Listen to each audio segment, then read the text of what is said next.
fools, and he never took no liquor. And he was a real libertarian, and he came to talk some shit, he said.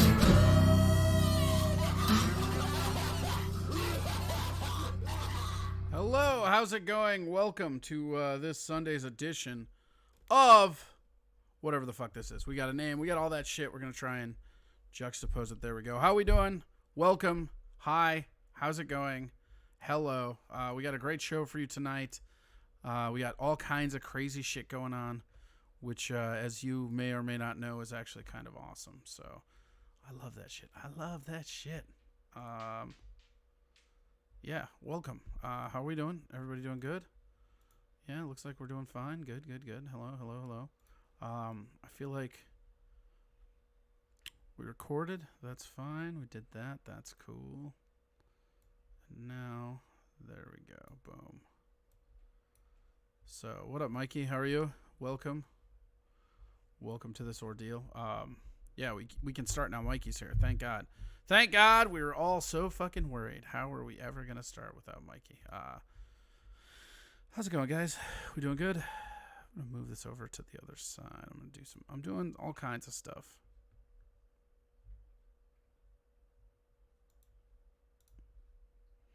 Let's, what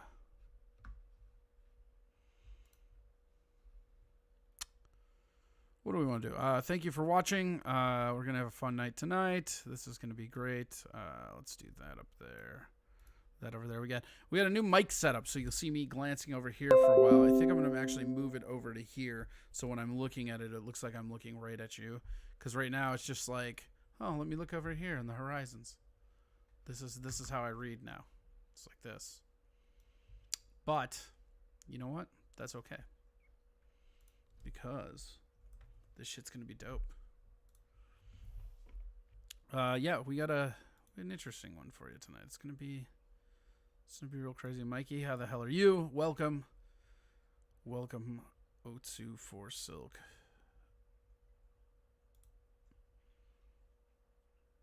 Mason Dolby. I'm just trying to figure out who the fuck some of these people are. Right, a lot of subscribers. That's cool. Yeah, hi. So, all right, let's catch up. We have a great show for you tonight. We got some guests and stuff, but last night was an MMA ordeal, so we're going to, as per usual on this show, we're going to just start off with that. So, let me just see if we can do this. Shit's getting so hard. There we go. That's fine. That works.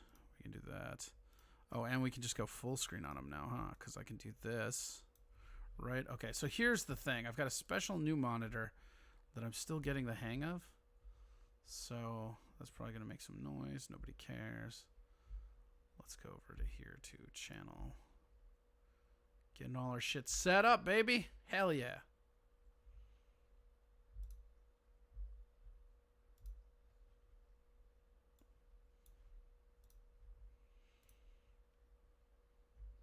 Go. Boom. Yeah, see? It's just like I'm looking up at the horizon. Just like, ooh. But I'm not. There's actually a monitor over there, so whatever. Yeah, we're gonna figure this all out. Like I said, we're gonna stack it up a little bit, see what we can do. Maybe make it its own screen behind as we catch. But what's really cool about this now is that I should be able to. Somebody type something. Oh, Mikey, give a bit. Let's see if the new sounds are working. I've been fucking with the sounds. I figured out how to do some of the sounds. I was only able to fuck with the bit donations, though. I'll do subscriptions and everything probably tomorrow. But so here's what's happening. I got paid from Twitch today. And as I told you guys before, when I get paid from Twitch, you guys get paid from Twitch. We're going to just invest it straight into the show till the show's where we want to be. Right now, we got a second monitor. Here, I can actually... Let's do this for a sec, shall we? Did it work? I can't hear it. What? What the fuck? Okay, hold on. We're gonna fucking fix this shit right meow. Let's see here. So if we do it. Oh, that is disappointing. That is dis-a-fucking-pointing. You didn't even get the fucking ads brought up, huh? You know what? Let's dig into this and see if we can't figure this shit out. God damn it. Okay. I mean, what's up? What's up, Hibbing? Yeah, that's unfortunate. I just got a really sweet sound for it. Hold on. You know what? We're not even gonna. This show is not gonna proceed. We're gonna move this over here, and we're gonna find out what the fuck is happening here. Because it should be working. God damn it. God damn it. God damn it. It should be working. One live setup. Yeah. Nobody cares. Nobody cares. Nobody cares. All right. Let's do this.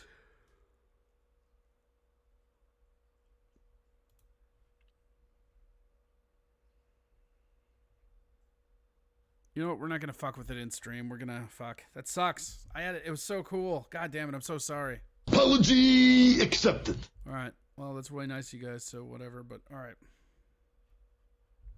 Let's. Wait till that not work. There we go. All right. Let's deal with this shit. God damn it. That kind of makes me sad. I spent a lot of time on that. That's kind of why we started a little bit late. Was I wanted to get the sweet sound effects rolling, but you know what? We'll get it for next time. That's fine. We'll get this. Let's see here. Yeah, I guess we're yawning already, huh? Guess I better have a beer.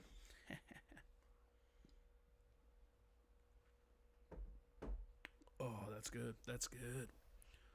All right, let's check in with the old man.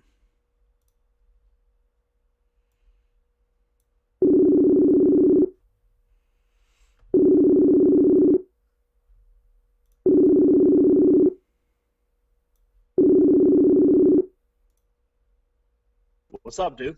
What up, dog? Oh, I suppose it's that time, isn't it? Yeah, it is kind of that time, as a matter of fact.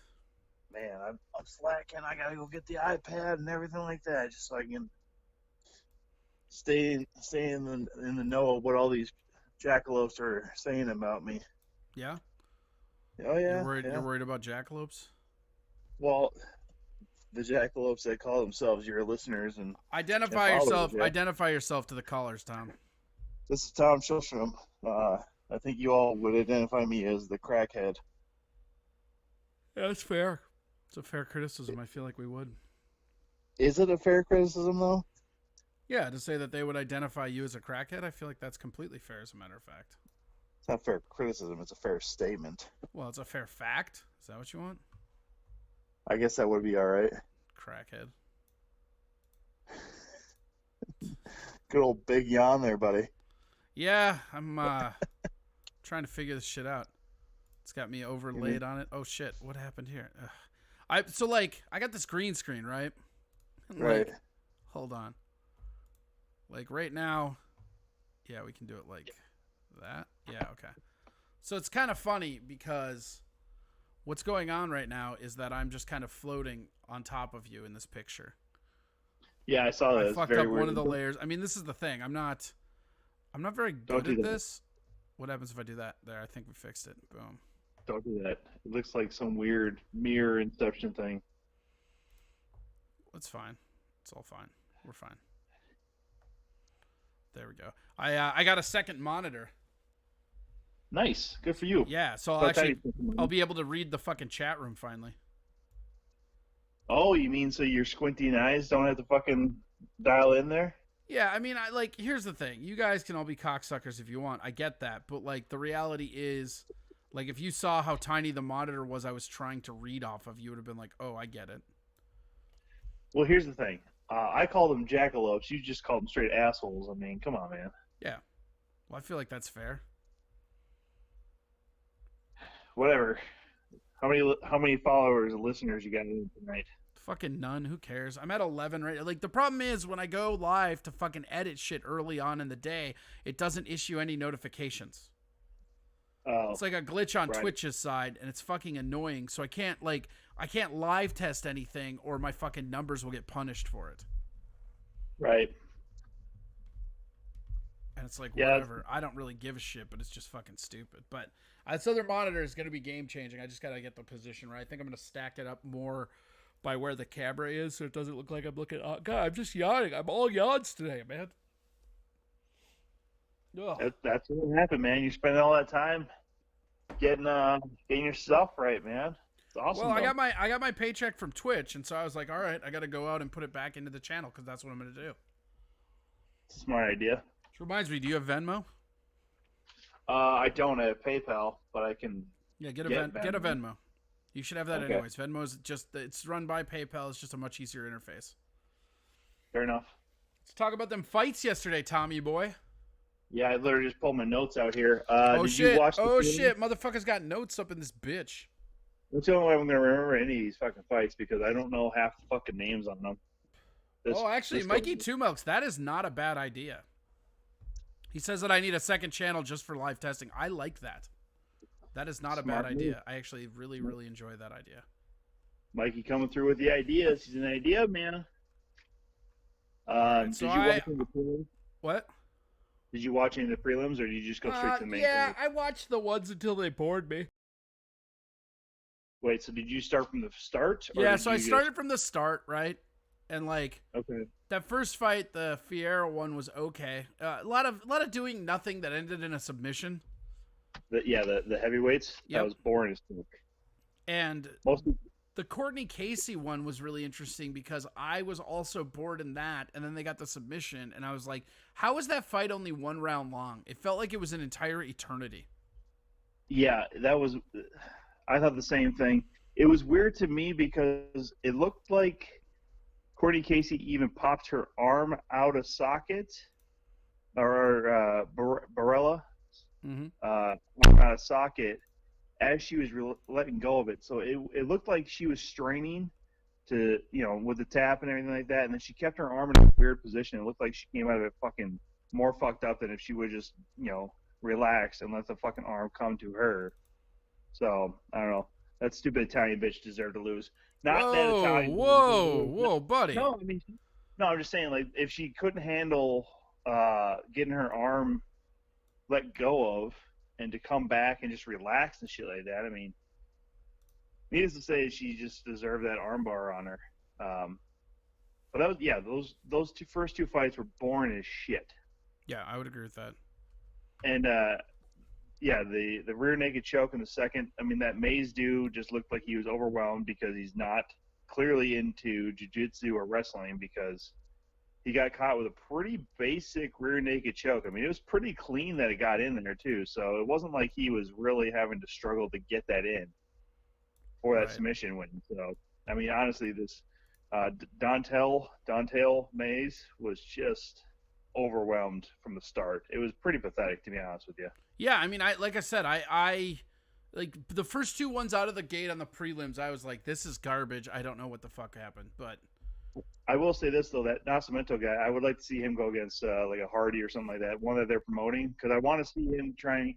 I want to see what he's got against some guys who are more recognized with some more well-known names, because I don't know, his jiu-jitsu looks just so clean that it's hard to really tell when he's playing against some of these fucking scumbags on a prelim and stuff, especially in the heavyweights, man. I mean, there's not a whole lot of guys who are doing clean jiu-jitsu. There's just a lot of strikers and a lot of guys who, ground and pound maybe, but not a whole lot of actual submission guys anymore, it seems like.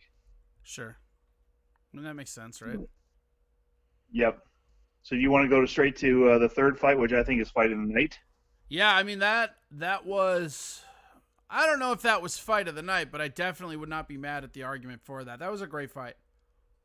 Yeah, for those who didn't see it, Darren Elkins just got completely crimson masked on this one by Nate Landwehr. And Landwehr is just a Southern boy who made good in a couple of European fights, seemed like, or whatever. And now he's in the UFC, and he's just talking a whole bunch of smack, which is fine, because what he did at Darren Elkins' face, fucking, he deserves to talk some smack. But yeah, is that what happens? Well, I'm just saying, like, but the judges scoring. How funny was it that dude just yelling out at Dana halfway through the fight all the time? He just kept going, Dana! It's like, what the, do you think you're in beyond, like, fucking Thunderdome or some shit, bro? Like, what's happening? No, that was some Adrian type Rocky moment right there. Yeah, I would say so. I will say this about the judges' scorecard. I don't know how anybody gave all 3 rounds to Landwehr when he almost got knocked the fuck out in the first round. And Elkins did land more punches throughout the fight. So how anybody scored at 30-27, which is 2 of the 3 judges for Landwehr, crazy, doesn't make right? any sense to me. But I mean, he was a unanimous decision. I would have given him at least the last 2 rounds. So 29-28 should have been the score on all those cards. But what are you gonna do? Yeah, But I don't think any of those rounds were 10-8. no. Yeah, I mean, because Elkins was still fighting back. He was still doing his normal thing. So, I mean, he still was trying to get in there and actually win the round. So, you can't give him anything less than a 9. Landwehr didn't lose the first round 10-8 or anything like that either. So, I mean, 29-28 should have been the scores across the board. But that was the only decision win that actually that I think meant anything, because all the other ones were boring as shit. Sure. Which is basically the whole main card was decisions, except for. Well, then we got that. Well, let's just keep going down. We got the Giga Chickadees versus Irvin Riviera. Fun thing about Irvin Riviera, he took that fight on like super short notice, and the dude literally has no Wikipedia page. Yeah, he like took it on this Giga Chickadees, that guy is gonna be pretty good, and he's a guy that people have been watching out for a while now. Yeah. And so for Irvin Riviera to show up, and like already I like the guy because he shows up like with no thing. He's got no Wikipedia page, and then he just gets in that octagon and he starts throwing the spinny shit. Love the spinny shit. Right. Also, they had him listed at 5'6" and Giga as 6 foot, and there is no way that those guys are only separated by 6 inches. There's not a fucking. There's no way. But yeah, big props to Rivera for getting the call on Thursday, getting to Jacksonville, Florida by Saturday morning or Friday afternoon, for the weigh-ins. Made the weight. Yeah, he did. He was up a weight class anyways, but yeah, I mean, good on him. That's how you get a UFC contract right there. That's exactly how you fucking do it. Right, and here's another thing I had a problem with the judging on this one. It went to decision again, but somebody actually gave him an 8 on one of the rounds.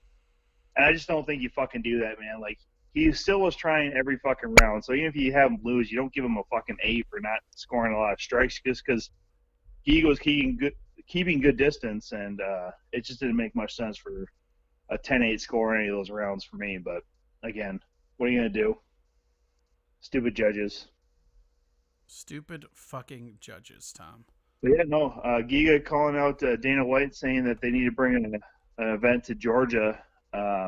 And not the state of Georgia, but the country Georgia is, in my mind, lunacy, because even though he thinks they could sell out, I don't think they can sell them for anything more than 10 shekels. Yeah, I mean, a sellout there is only going to be $50 American. Who cares? Yeah, I mean, it'd be fine for a smaller event. Obviously, he's just looking for a main event payday, but if they can't actually make the draw on anything, it's not worth going there. Right? Why would you? No, yeah, exactly. I mean, and that's the part of Europe you can't make a whole lot of money anyways, because it's the Balkans. Because of the dirty Euro trash. Yeah, exactly. But no, it was a good fight though. I mean, it sucks that Dixon or whoever the fuck couldn't make the fight or whatever. And yeah, but this is a better scenario anyways, because we're gonna get Irvin Riviera, and that guy came to play. And he was totally game, and I think there's not a single person that you leave that fight and if you ever see that dude again, you're like, oh yeah, that's that little dude with the spinny shit. Yeah, exactly. That's gonna be something that is looked after for a while, I would think. I mean, it's fucking great. So, yeah, and I don't know how the guy 6 foot tall is still in featherweight, but I mean, good on Giga for keeping a strict diet apparently, because that's an impressive weight to be 6 foot tall at. I know. And that's exactly it. It's almost cheating. It's like the John Jones effect almost. A little bit, yeah. I mean, John Jones. Let's see, we have Fatty Lemon said, "What's up, bro?" We got Hibbing. We got Chom Tillstrom. They're already starting with your fucking names. Yeah, I saw Doima with that one. That was a good one. Yeah, Doima always adding to stuff, Doima. Thanks, you fucking rat bastard. Ryan, good to see you too. Ran out of thoughts. Good to see you on here. Appreciate you guys coming by. Don't kiss their ass too hard, Tom. Oh, I got to do something, man. I mean, it's not gonna be too hard because kind of want to run through this fight card and everything like that. Sure. What do you think of that Hernandez and Holland fight for all of what it was? I thought that was the best fight on the card, personally. That was the one that I enjoyed. Like, yeah, it was, like, to be fair, it was a little quick, but I'm okay with that. Like, the whole thing with it was that going into that Holland guy is one of my, like, that's actually the quietest he's ever been. That's the dude on Dana White's Contender that they were like, they wanted to sign him a contract, but the dude never shut his mouth. Right. He second degree black belt in kung fu. I didn't know that was a thing. I didn't know I you don't could think get up anybody did know it was a thing. And, like, he gets, like, in that little group. And that was that Giga Chickadees guy got down with the kung fu towards the end there, too. I did see that. Yeah, he threw a couple stances. Like, is this guy fucking for real? But it seemed like everybody was kung fu fighting. Yeah. And I mean, it was, Kevin Holland, business as usual. I believe he has not lost in the UFC yet. I think that's that accurate. is true. Hold on, I'm double checking. Now that I have two monitors, it's real easy to double check shit. True.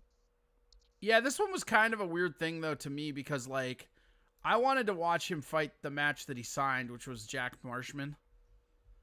Yeah. But they couldn't make that one happen because that was March 21st. That was, and like, it's really interesting and weird to me how many of these guys are going to, there's going to be so many fights that were on such small training windows. I mean, like there are people, and I'm a huge Gaethje fan. I thought he was going to win anyways, but there are people that have made the argument, well, he's preparing for Khabib, not Gaethje. Training camp would be different, and I don't know that they're wrong. Yeah. Also, too, yeah, that was his second canceled fight because I'm sure you can see that in November 2019 he had one canceled in Sao Paulo. So he was hurting for a fight, to be honest with you. Yeah, well, nobody wants to fight this guy. Okay, he has lost twice. Once in all. Still good. So he's lost twice in the UFC. Yeah, but I mean, he lost to somebody named Anthony Crounce, whoever the fuck that is, and something named Brandon Allen. Something named, yeah. I don't think Brandon Allen's even in there, right? Like, or is he? Yeah, huh? He beat Tom Breeze with ground and pound in February. Yeah, I don't know, man. It was a good 39-second fight. Hernandez didn't really show enough to really me comment too much on, but I mean, yeah, but that's kind of who he is. Like, he's won a bunch of these, like, whenever they try to level him up, because they tried to give him Marcus Perez too, and he couldn't get by him. Like, whenever they try to level him up, he just doesn't work out the way they want it to a lot of the times. Well, they could almost be said with our boy Cerrone too. I mean, when he's gotten some of the bigger shots, he just can't come through. Which, to be fair, I think he's more in it for like, give me the fights whenever they fucking come, and I'll just do what I have to do. So. Yeah, I would agree with that. But Hernandez is not like that. I mean, only 9 fights, 1 no contest in however many years he's been pro. I mean, I don't know. Some of these guys just need to take those short fights and see how they go. So those short training camp fights. Yep. And then we had the headline fight of Matt Brown versus Miguel Baeza. Yeah, Baeza. Yeah. I don't know. This felt like a pretty typical Matt Brown fight to me. Yeah, it didn't though. It was sadder to me. Like, Matt Brown is my guy, right? And like, I've always liked Matt Brown. He was like the immortal. I mean, like, he was one of the funnest people to watch in his prime. He's still fun to watch, but this was one of those cases where, like, old man. You know what I mean? Like, if that were Matt Brown even 4 years ago, he would have ripped that dude's head off. I mean, he almost had him out of there.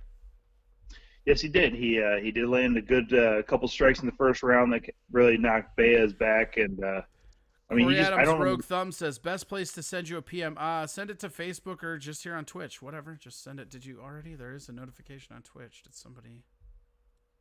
No. I mean, I don't know.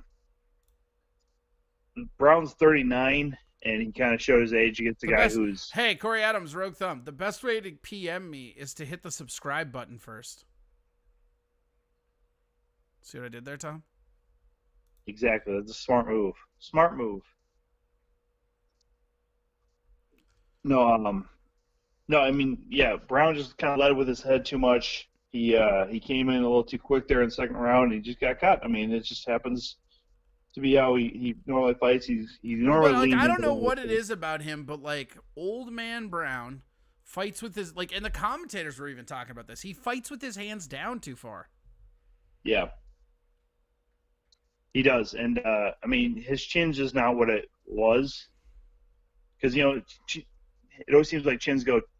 There's only two ways for them to go: either you get weaker chin or you get a stronger chin as you get more and more years into this business and stuff. But it seems to get pretty soft at this point, but because it wasn't a clean KO either. Like Herzog had to jump in there and stop the fight, which is thank God he did too. Because when I don't know if you saw where Brown got up after the bout was called, and he was stumbling back real hard.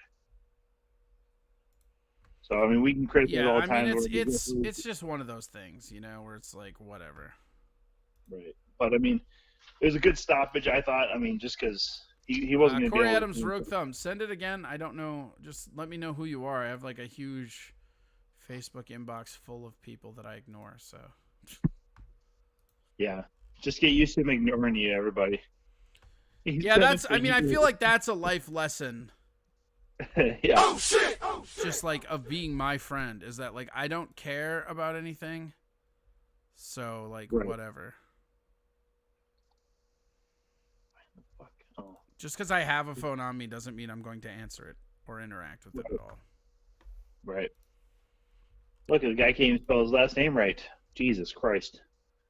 Anyhow, so you want to just move on to the main card, or you got anything else to say about that Brown? Bailey? I just that it makes me sad. Well, and I will say this though too. Like I did kind of recognize this is that Dana White is so enamored right now with trying to have an undefeated fighter go for a title or whatever that he is grabbing some guys that I don't think this Baez guy is going to make it to a title fight undefeated. If you ask me, I think he has a lot of holes and I mean unless they protect him all the way to a title fight, that's one thing. But I think there's a lot of things that he needs to work on. Because he left himself open to a lot of strikes, too, from Brown. That if he was fighting a more top-end and younger fighter, he probably would have gotten fucking clipped real good, especially in the welterweight division. Yeah, I would agree with that. But it's interesting. Like, I just don't...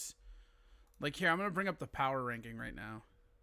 Yeah, I mean, it was nice to have him go up against a name at least, but... Right, but it's not really like this. I'm sick of this fucking, like, thing the UFC's doing where they're, like...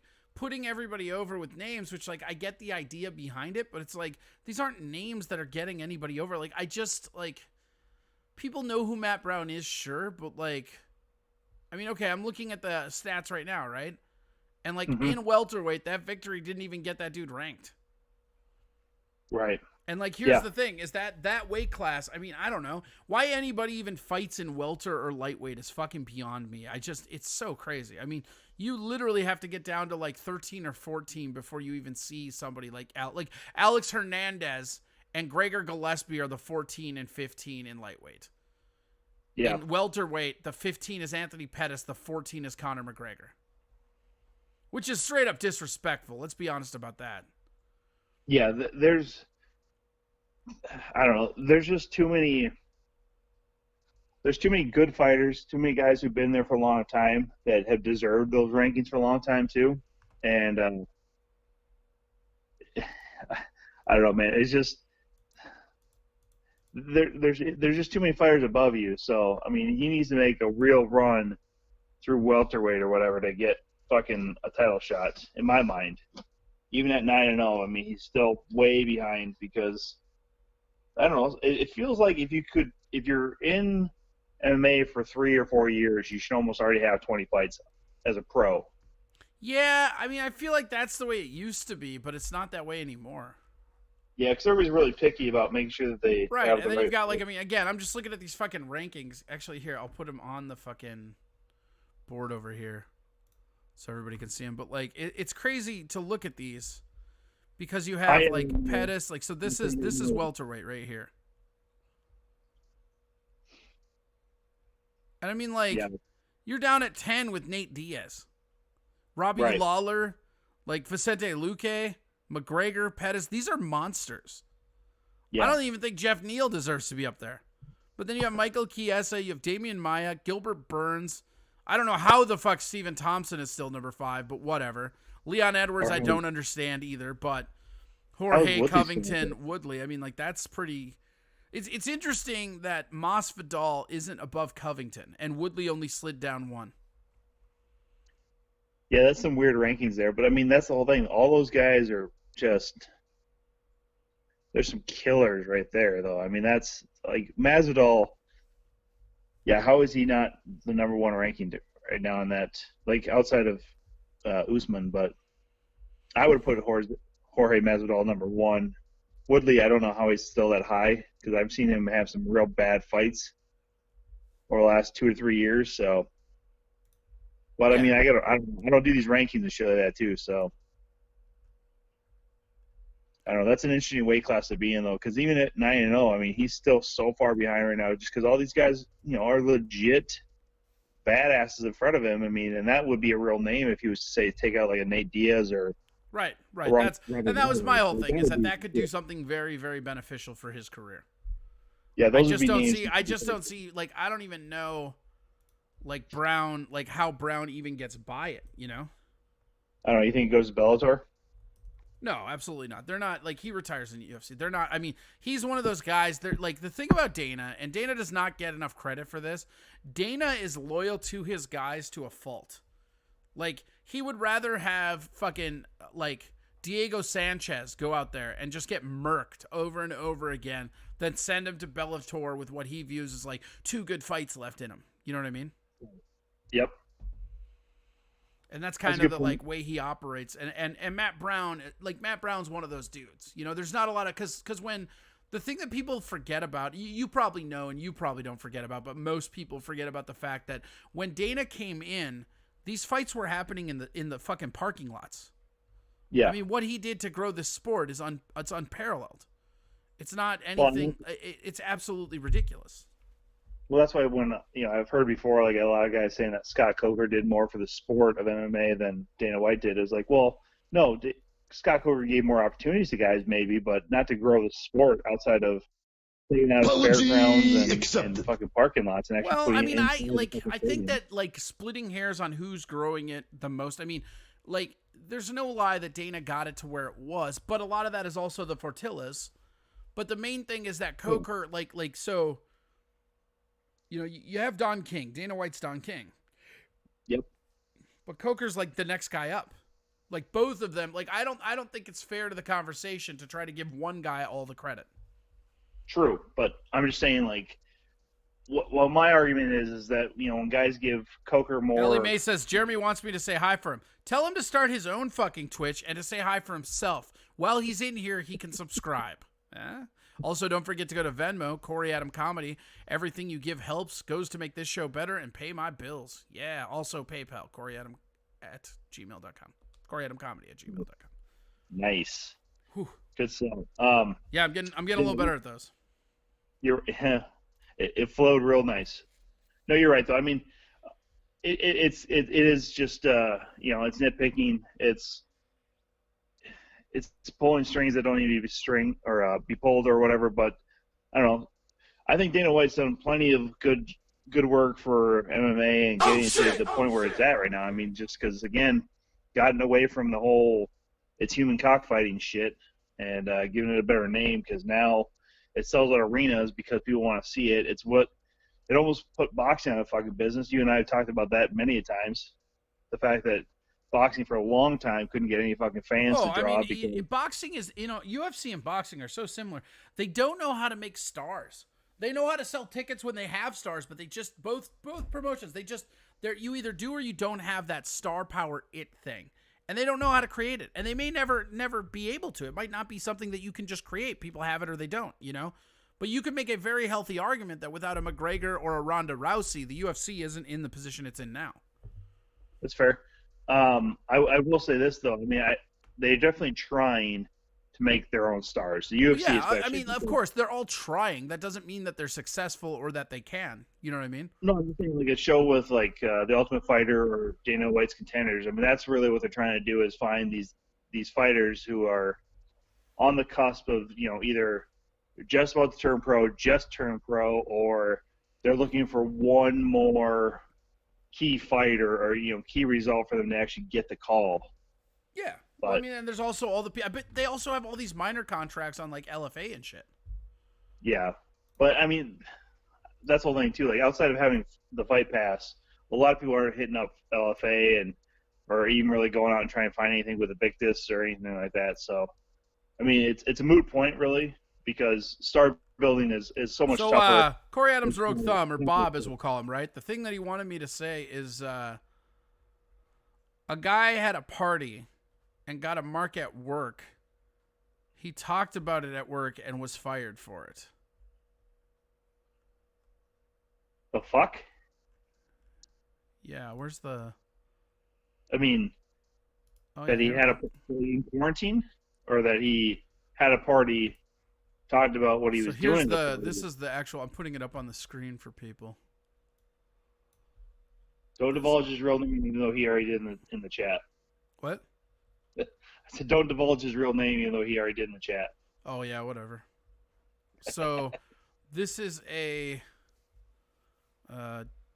determination of ineligibility. He said, third paragraph. So the applicant was discharged for not following CDC guidelines for COVID-19 social distancing, which put fellow workers at risk. The applicant had a party at his house on 3/23/20 and was given a warning regarding social distancing. On 4/4/20, the applicant was telling employees about the party at his house. So what was this?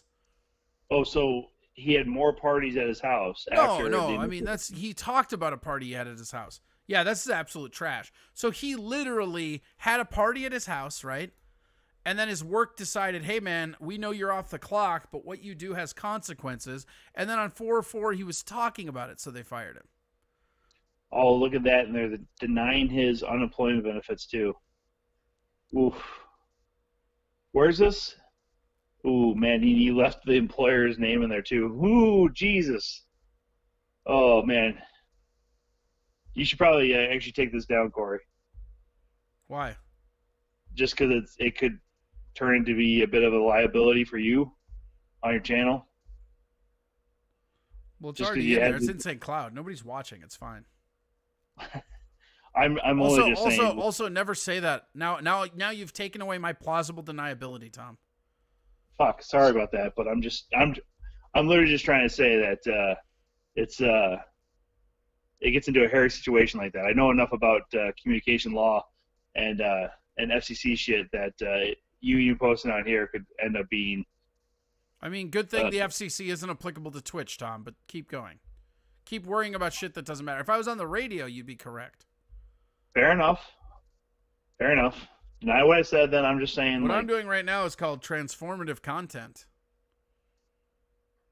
It is. You're right. And also, I'm pretty sure this was public. Or if it's not, it doesn't matter. I'm not the one that leaked it. If anything, Bob's in trouble because he gave his last name. Yeah. Oh, hold on. That's weird too. As far as the effective termination, that was weird on there too.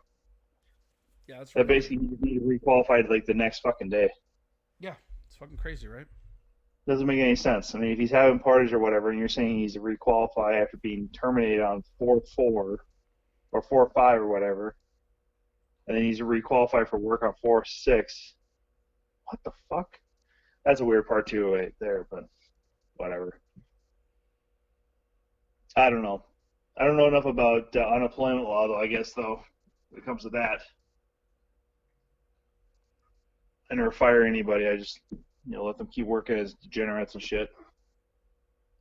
You don't know anything about that, but you know about, like fucking browbeating somebody for the law. Dude. Sorry, I forgot that Twitch is above the law. Sorry about that. That's weird. I mean, I don't know. Bob doesn't have to say it too much, I guess, but how the hell did he get a hold of this? Is he I guess he's in that company or whatever, but Yeah, I weird. wouldn't know. He said it's above the FCC at the least. LOL. He said I had it sent to me. What, from the guy who got terminated? Yeah, I guess, or the guy that fabricated it. Oh, from the coworker. Okay, fair enough. I mean, it's interesting though too. Like, what fucking crazy ass narking are you doing on your employee where you're gonna let him fucking get fired? More importantly, how is it legal to fire somebody for having a party? That's weird. Well, Like, I get the safety concerns, but like, again, once I clock out, you don't own me. Like, you're not getting paid when you're off the clock. So they have no say in that at all. Also, you can't talk about it? Get fucked. This is absolute trash. I hate this. well, and the only way they can actually fire you for things outside of work is if you come in and they give you a random UA and you end up failing it. Like, that's the only way, technically, because they can justify the fact that you're still possibly under the influence of whatever drugs or alcohol you took before coming in and taking that UA. So, I don't know. So you want to get to this main card of decisions and nothing fucking else? I mean, yeah, I guess. I mean, spoiler alert or whatever, right? Well, I mean, if people haven't looked at the results of this yet, but I don't know. The breakdown of it is pretty fucking simple because there's just a lot of things I didn't agree with on who won and who. All right, well let's take it back. So we're into the main card now. Yeah, sorry, I didn't mean to like go away from that and stuff. If you want to keep covering that, we can, but it's your show. I'm not trying to jump around or No, anything I don't like give that. a shit. Let's go right up the gut. You got Sung Young Dong and Marion Vera. I didn't think he won that fight. You didn't think Vera won, or you didn't think Sung Young? I didn't think Sung Young won. Oh, I know he didn't. I mean, there's no way in my mind of watching that fight. He won probably the first round. And maybe. Ascending Man says, "What's up, dickhead? Oh, not much. Just hanging out. Subscribe. Do it. Do it now. Donate bits. Go to Corey Adam Comedy on Venmo." But yeah, Marlon Vera at the end of the fight too. Song Young Dong tried to shake his hand or whatever, and he just fucking went over right over the top of it and walked right out of the fucking cage. There has been an uptick in people who like fucking won't shake hands after a fight. Have you noticed that? Like, I feel like it's getting worse, and then like 5 seconds later, they're all fine.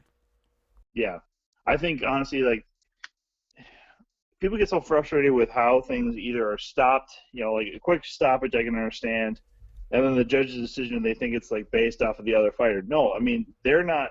They're doing what they're supposed to do. They're still trying to fight. Obviously, it didn't go. If it goes to the decision, it's both of your fucking faults, really. But yes, it is. It's literally both of your faults. Yeah, what do we say? What do we say every fucking week, Tom? Don't let it go to the judges. Don't let it go to the judges. I have no sympathy for bad decisions when you let it go there. Right. I mean, we can bitch as much as we want as fans that, Vera probably deserved that. But also, too, I don't think either one of these guys are ranked, so it doesn't really fucking matter. I mean, and Man said, I already Venmo'd you, bro. $10 last Thursday. Well, thank you for your $10. I appreciate it. If you'd like to give more, subscribe. Donate more. Yeah, way to be Anna's Isante man. So that's a weird. I don't know. Most people wouldn't brag about being from Isante, but you do you, man. All right, we'll move up to the Eric Anders and Jotko fight. That made sense. Decision. I feel like that decision was fine. I was rooting for Anders, but I don't think he won. So it's fine. Yeah. And then you got the Dan Ige and Edson Barbosa fight. Yeah, I didn't necessarily agree with this decision. I thought Barbosa won it handily. I mean, I thought he won all 3 rounds. I don't think there was any 10-8s in there, but I mean, like, every time, because one of the things that I was taught by Chris is the first thing you're judging on is almost always just damage. Right. And when it comes to damage, I mean, like Barbosa couldn't walk straight, man. I mean, or that other guy. Like, Barbosa was breaking his shit off. It was crazy. Well, Barbosa should have got him in the first round, too. He knocked him down and was on top and should have been able to find some way either submitting him or ground and pounding him. So that's on Barbosa right there. But, no, there's no way that Ige, I think is how you say his last name. I don't think he won that fight. I mean, I was kind of still trying to talk to you and watch the fights and stuff here and there, but yeah, I don't know. I just don't understand why we are seeing a fight from our angles, and the judges have the fucking monitors there too, and they're ringside, so they have. Yeah, dude. An It actual goes back. point of It view. goes back to what I keep saying. What the fuck fight are you watching? Yeah, I just don't understand it. It's the same. I mean, it was a split decision. I can understand that, but I don't know. There needs to be a real call. I think, maybe it's just me. I don't know, but there needs to be kind of a call out of some of these judges to see kind of why the fuck they're calling a certain thing the way they are. Do they have fucking money on it? I don't know, but I mean, I don't know who the fuck was even the favorites on any of these, except for I did hear that Overing was coming in as the underdog in the main event, which that's fucking crazy to me. But anyhow, yeah, that one doesn't make sense to me. But I don't know. What are you gonna do? You let it go to decision, it's your own damn fault. Yeah, I mean, there's nothing you can do. And You have since to it's like federal- you have to try your best to not go to the judges. I mean, Yeah. and Edson Barbosa knows that. I mean, like Edson Barbosa, like of his 9 losses, like 4 of them were bunk decisions. That dude knows. Yeah, I mean, he had his opportunities though. Like I said, especially early in the fight, he could have definitely finished Ige in the first round. I think he was a little scared, a little timid, but I don't know. Like Ige's record kind of puts him in an area where he should probably move up the rankings and maybe get a title shot at 14-2. But I don't know. It's not really worth speculating just because I don't give a shit about featherweight too much because there's not a whole lot of knockout artists in that weight class just because No. they're smaller dudes. Yeah, they're smaller. Just- You don't see that often, and it's fine. Yeah. Shout out to a Santi man cheering 100 bits. Thank you so much. That helps. All right. Claudia Gaddaly and Angela Hill. I'll take didn't give a fuck for 100. These are two never gonna be's fighting one of the most boring. Like, how are they hitting each other this much and it was boring? And like all I can think of is like you're in strawweight. Like neither one of you can beat. You're not gonna beat the Sean Lin Wei. You're not gonna beat fucking Rose Namajunas. Like I don't even think you're gonna beat Shevchenko or Joanna. Right, and actually Claudia did have an opportunity at the belt before she lost to Joanna handily in the first round, if I remember correctly. So, yeah, this one also too. This is another bum one for me. It was a split decision, but there's no way fucking Angela Hill actually lost this one. Claudia looked like shit most of the fucking fight, in my mind, in my opinion. But I hate it when somebody looks like shit the whole time, and then after the interview, they're like, "No, I did it." yeah, Claudia was a coach on Tough. Mikey Two Milk says that's right. Who was? Claudia. Oh, that's where it was. Yeah, okay. And by the way, too, if you didn't, I'm sure you probably heard, and if anybody didn't watch, Mikey Two Milk says I'd smash. Angela Hill, by the way, too, is basically the Cowboy Cerrone of the women's divisions. This was her 7th fight in 421 days. Yeah. So that it doesn't really matter in women's lightweights though. Those guys they turn around real quick. There's not a lot of damage that gets done in that weight class. No, I mean, well, unless it is for the title or whatever. Because again, we've seen Joanna's face get pretty fucked up. Yeah, I mean, when you get up to that level, again, those two people.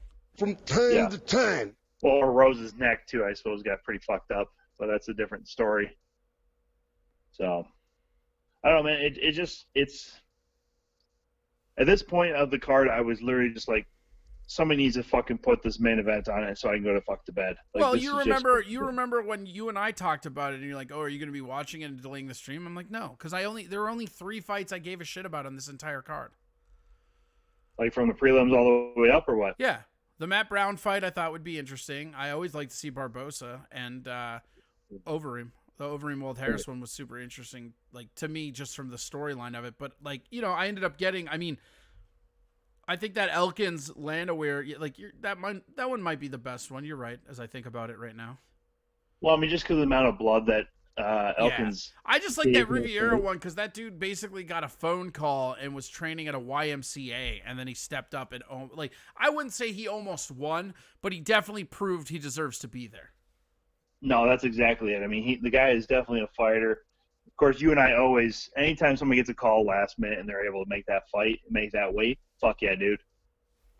You gain a fan for life in my book because one, that's not fucking easy to do in anything. Get a call and then still be there in a couple days and still do what they fucking want you to do. That's real difficult shit, especially against a guy that they're already considered as a potential contender for the title. Yeah, I would say that's fair.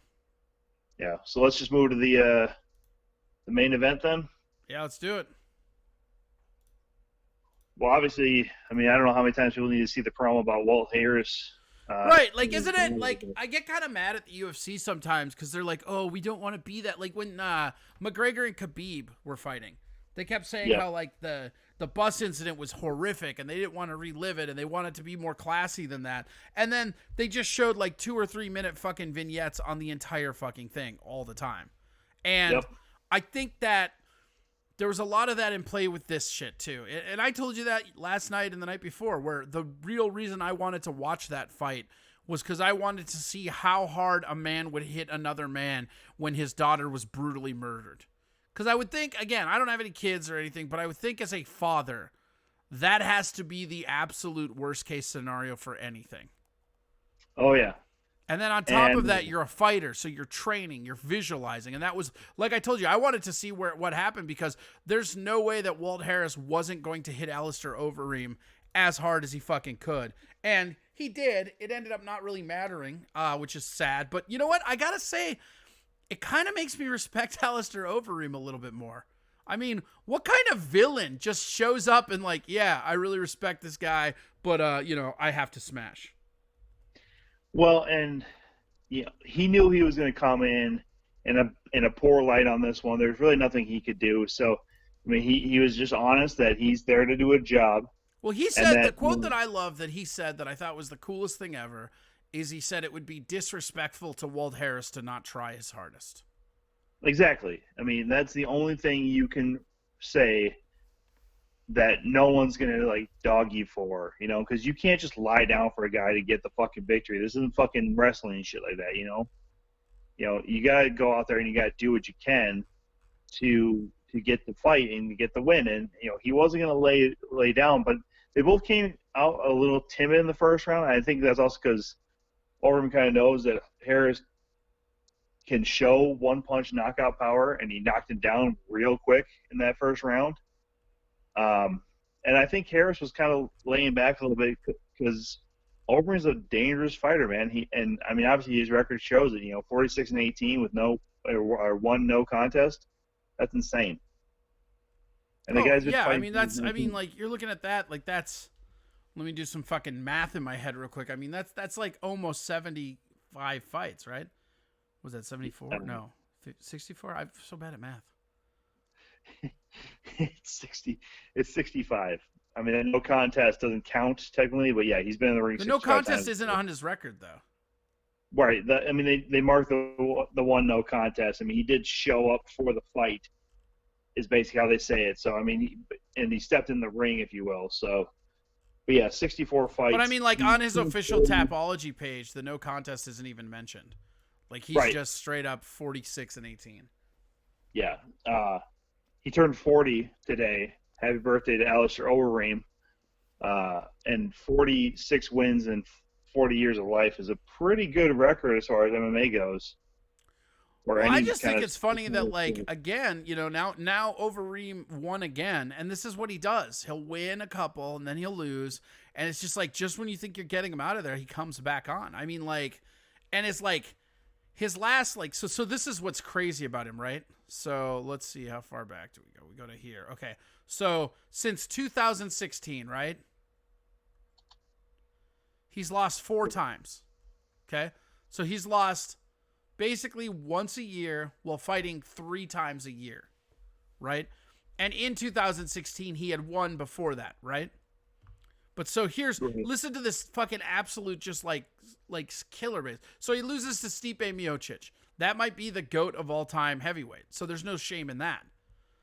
Then he lost to fucking Francis Ngannou, which was like that horrific, crazy punch with like a minute 30 in. Yep. Then he loses to elbows by Curtis Blade, 3 rounds in. Then he loses to Rosenstruck with that lip-splitting cross in the 5th round of a fight he was winning. Like Rosenstruck got so lucky in that fight. And I was talking about this with the Ngannou fight, with Ngannou Rosenstruck. I actually feel like I personally owe Ngannou an apology because I was starting to believe that Rosenstruck like magic and like just the bandwagon. I love the fact that Big Boy was calling out a guy that nobody wanted to fight. Right. You know, and like he had fucking just rolled through Crowder, Arlovsky, and Overeem. You know, and then he's calling out this, but like you look at Ngannou and like it's crazy how quickly people are trying to like bury him. Like, oh, he'll not be this, he'll not be that. Like the dude literally has 3 losses in his career. And one of them was like his second fight. Yeah. Like it was a no name to his second fight when he didn't know what he was doing. Other than that, he lost to Derek Lewis and Stipe Miocic. And the Stipe Miocic was not even like, that was one that you could argue they both lost. Like even Derek Lewis was like, that's not any kind of win I want to have. Right. And then you look at Stipe, like with Stipe, unless your name is Daniel Cormier, like you don't have a win on him really. You know what I mean? Like he's got losses in grappling bouts, but I mean, Yep.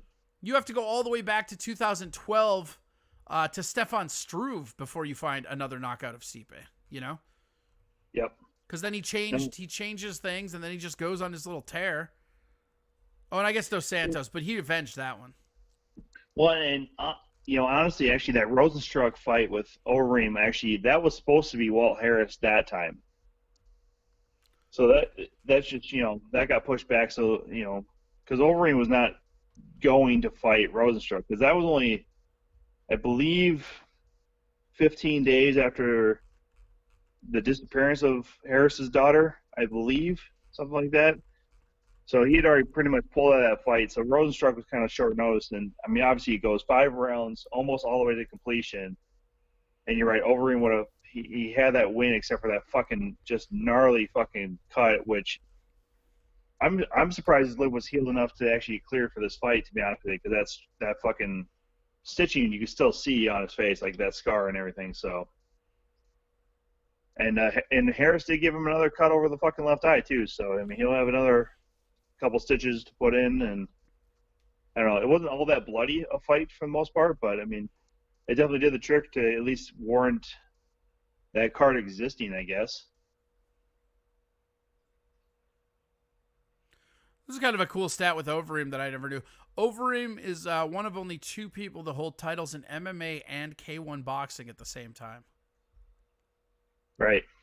He also holds dual victories over Fabricio Verdum, Mark Hunt, and Vitor Belfort. In different promotions, or just or different disciplines, or just MMA? I would assume that with Fabricio, I'd assume it's just MMA. I bet Mark Hunt is 1 K1 and 1 MMA. Yeah, I would say that's probably true with Hunt. Maybe even Belfort too. He used to K1, right? Or no? Maybe he didn't. I don't know. But he also has victories over Arlovsky, Junior Dos Santos, Frank Mir, and Brock Lesnar, who were all champs. Yeah. Overeem is the real deal. He'll be a Hall of Famer for sure in anything. I mean, honestly, like any kind of mixed martial arts thing that he's. Yeah, no, I agree with that. I'm bringing up the rankings. I just wonder how. Why isn't heavyweight on the first fucking category? Like, they go pound for pound on the UFC page, right? And then they start at flyweight. Like, who the fuck gives a shit about flyweight? Hello? Did we lose you, Tom? Tom, go away now. Tom, say nothing if you smoke crack. I knew it. I fucking knew it. All right, hold on. We'll get him back.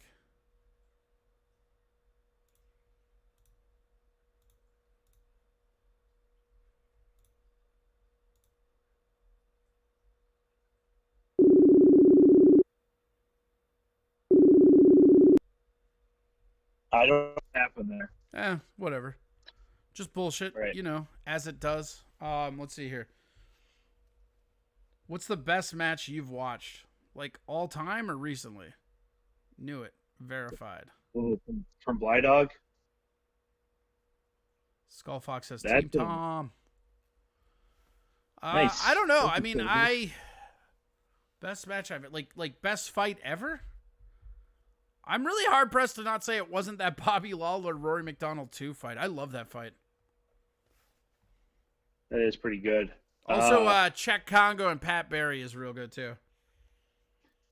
Oh shit! You know what? I used to love me some Czech Congo. I wonder. fights. I wonder if I can find that one. It'll probably get a fucking copyright violation, but who cares? Let's. That's a really good fight. Well, it's so funny and it's so quick. That big-headed Japanese dude and Dan, not Dan, that Pride fight. Where they just fucking go Oh, here we go. grab each other's heads and just start going to fucking town. I'm drawing a blank on this one. Check this out. Let's see if we can do this. So this is. Hold on, Tom. Can you hear me still?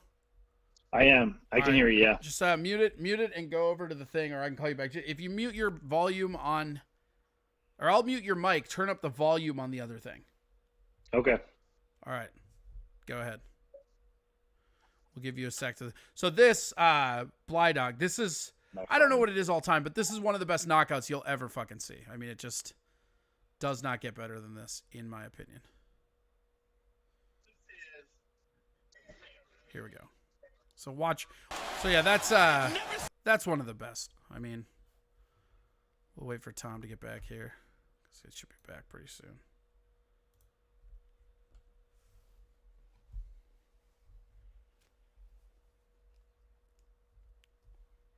Yeah, so that's one of the better knockouts I've seen. And it's interesting because I don't think that would even be allowed these days. Tom, are you back? Yeah, I'm here. There you go. Damn, I forgot about how fucking crazy that was. Well, it's crazy because, like, in today's MMA, I don't know that would be allowed anymore. Like, they're not letting that go like that anymore. Right. And So- Murgalata was the referee of the main event last night, and yeah, if either one of the fighters would have gotten that fucking spaghetti leg like Congo did, I mean, the second drop in today's MMA environment, that's stopped. yeah, Like, it's not. There's no way that they let that go. right. By the way, I was thinking of Dan Fry versus Yoshihiro Takayama. Ooh, that's a good fight. The just cupping of the fucking heads and just going to fucking town, because those were the 10-minute Pride rounds, just fucking going at it. But Yoshihama Takayama, dude, that guy has the The biggest way people fucking like head. cup each other's ears back then is just fucking hilarious. Yeah, and actually too, if you go back to even Dan Severn and Ken Shamrock, they show that on as a free fight on YouTube. I think it's still available. But that was so crazy. It was so quick, and I think it was UFC 4 or 5. But, I mean, you see Shamrock, I think, got at least one nut shot in on Severin. But, I mean, and it was just a heel hook. It took fucking no time whatsoever. But some of those early fights, man, it's just so weird to watch them back and see how the fuck everybody just fucking started messing around and just punching dicks and shit like that. I mean, those tournament-style pay-per-views were just nuts to go back and watch. Oh, for sure. Margaret says, do you have the clip of the guy using his ankle to tape up the other fighter? What? It's my own fault for reading your comments, Max. And also, to answer Bly Dog, anything involving Fedor Emelianenko or Dan Henderson. Oh, that's the other one, too. Fedor and Arlovsky. That might be. Yeah. That is like, so... I can't tell you. So Bly Dog, I can't tell you what my favorite fight is ever, but I can tell you like favorite KOs. My favorite fighter ever was Fedor, and this was So this was a fight in which, let me bring this up real quick. God, this 2-monitor system is great. I got to move it so it doesn't look like I'm looking up and over. Because if I put it right over here, it'll look like I'm looking in the camera. But again, a lot of this shit is just so I can make it work for me, you know. But so this is actually a fun one. Here, Tom, pop over again. We'll do the same thing. All right.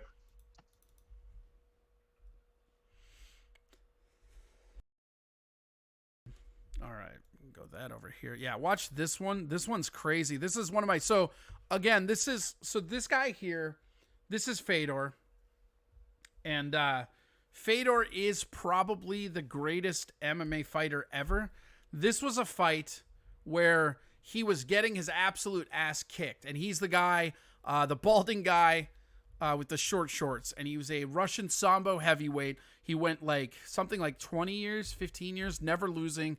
And he beat his ass. But this fight came in, and Arlovsky was beating his ass. And in the Pride fights, the rounds are a little bit longer. So this is probably, I think, what were they, 10-minute rounds? So this would be minute 8 of round 1. And Fedor was just absolutely getting lit up by an Arlovsky who was fucking nice. Yeah, the favorite KO is probably that Czech Congo and Pat Barry, honestly. But just check this out. This is one of my favorites, too. Wait, hold on. So, Arlovsky is just bringing on the heat, right? I think maybe for the first time in his career, Fedor's a little flustered now by the speed of Arlovsky. And he was just getting worked. He was getting moved back. Let me tell you, Arlovsky at 6'4" with that length. Oh, good right. Push kick by Arlovsky. One hook to the face. So that's pretty damn good, too. Wait for Tom to get back.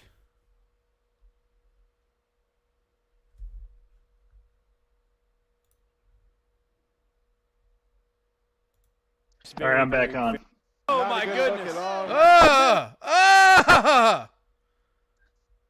Oh, why would you show that, Margaret? Oh, this is the, I put it on the. What should we look for? Oh, this is gross. Here, we're gonna show it. This is bad. See, by the way, no, that was the. By the way, that Arlovsky and. Hold on. Watch this, Tom. Tom, watch this. Mr. Chris Williams here. Man, I look at him for a lot of power. He's got extreme strength in the gym. It's just very, very, very Real quick though, that. Hold on, you gotta watch That's this, man. This is real quick. One of the two affliction comes. pay-per-views. nice knee there from Jonathan King. Let's see if he can get a victory for Man Oh Buns God, it tonight, hurts as knowing was what. not Oh, one that's it. It's done. That is Oh not a my good goodness. look at all. Medicals. Obviously, they're going to get man. medical attention in there right now. All right, they need a. Mr. Williams is Fucking unsee definitely that, has a assholes. broken leg That is there. a broken leg. We need to get Broken- the medical team out here right now. Oh, Oh wow, that was a. We are going to have to take a short break here, guys. oh, Is It's, definitely it's done. Oh, look at that. Oh God. Oh. Oh my God. There's a delay from our conversation to the actual video. Oh my God. I can't even hold on. I just got to catch my breath. All right. We're back. Oh my God. What up, John Russell? How are you? We got John Russell's coming in here quick, but check out the new layout, John. Look at how nice this looks. I got a green screen. Shit's awesome. I don't have StreamYard yet, but we're catching up to you, man. We're getting the production juice. Say that again. I was talking to John Russell about the green screen. Crisp and clean. You know it, baby. All right. Hey, Tom, tell everybody where to get a hold of you. Tell them what you were going to say about the Fedor thing first. That was an Affliction pay-per-view you said in there?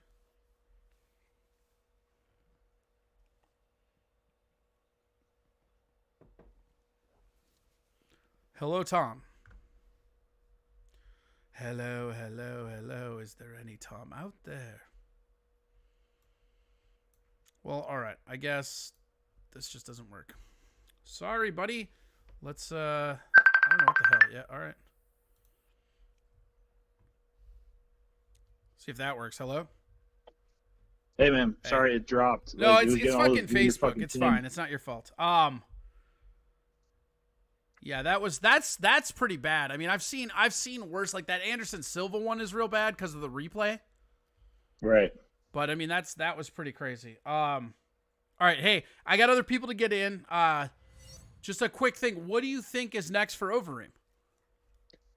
I think he gets bumped up. I think Derek Lewis is a real shot for him, or is a real possibility. I think you don't give him a rematch against Nagano because it just doesn't make sense for either one of the guys right now. I don't know. If you're Nagano, you want that rematch, though, because everybody above you is going to beat your ass. Like, Stipe and DC would own up Nagano. They're not going to stand and strike with him. I would like to see Overeem versus DC. That'd be fun for me. That would be a fun fight. I'll give you that. I mean, he's still too low for Stipe as far as the rankings go. I mean, name-wise and stuff like that, it would be nice for Stipe to get some more name recognition wins and stuff like that. But I don't know. I think Overeem's next fight is probably against whoever's ranked, who they finish ranking like 4 or 5. Okay. Which I don't know, the way UFC believes that Greg Hardy's the next fucking thing, he might be that fucking high too. I don't know. Yeah. All right. Tell people where to get a hold of you. I gotta get running. All right, at Tom Chilstrom, Instagram and Twitter, or facebook.com/tom.chilstrom. And then make sure you guys hit up Venmo at Corey Adam Comedy. That's right. Actually, here, we'll do it right here. Boom, baby. Ding. Boom. All right, bud. All right, buddy. Hey, thank you so much, Tom. Also, hey, create your own Venmo and text it to me. I got paid for you. All right, we'll do. All right, buddy. Later. Bye. Goodbye. That is Tom Chilstrom. He was just leaving. All right, we can go here and here. And we can go here and here and here and here and here. There we go. John, you're on cue. I got one more thing to take care of quick.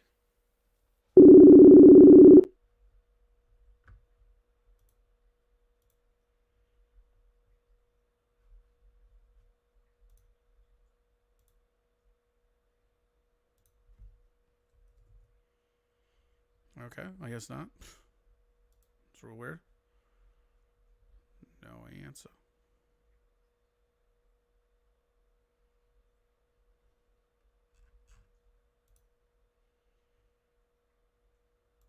Call him again.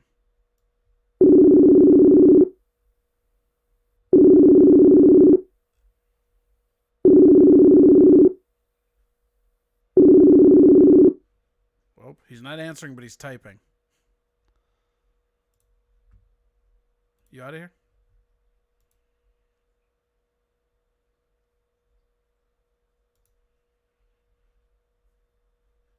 All right, whatever.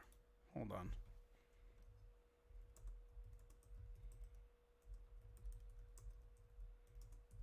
Boom. Okay.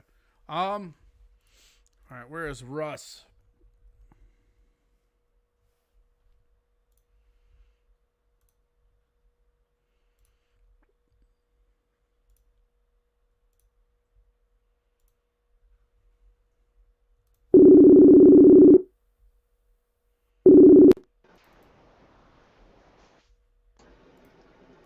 Hey, buddy. What up?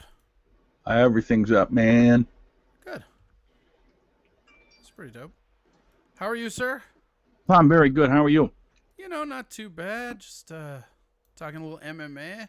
We're gonna shift Nice. gears with you. Get into some wrestling, probably. Oh, Tell the people who you are. There it is. Scariest face in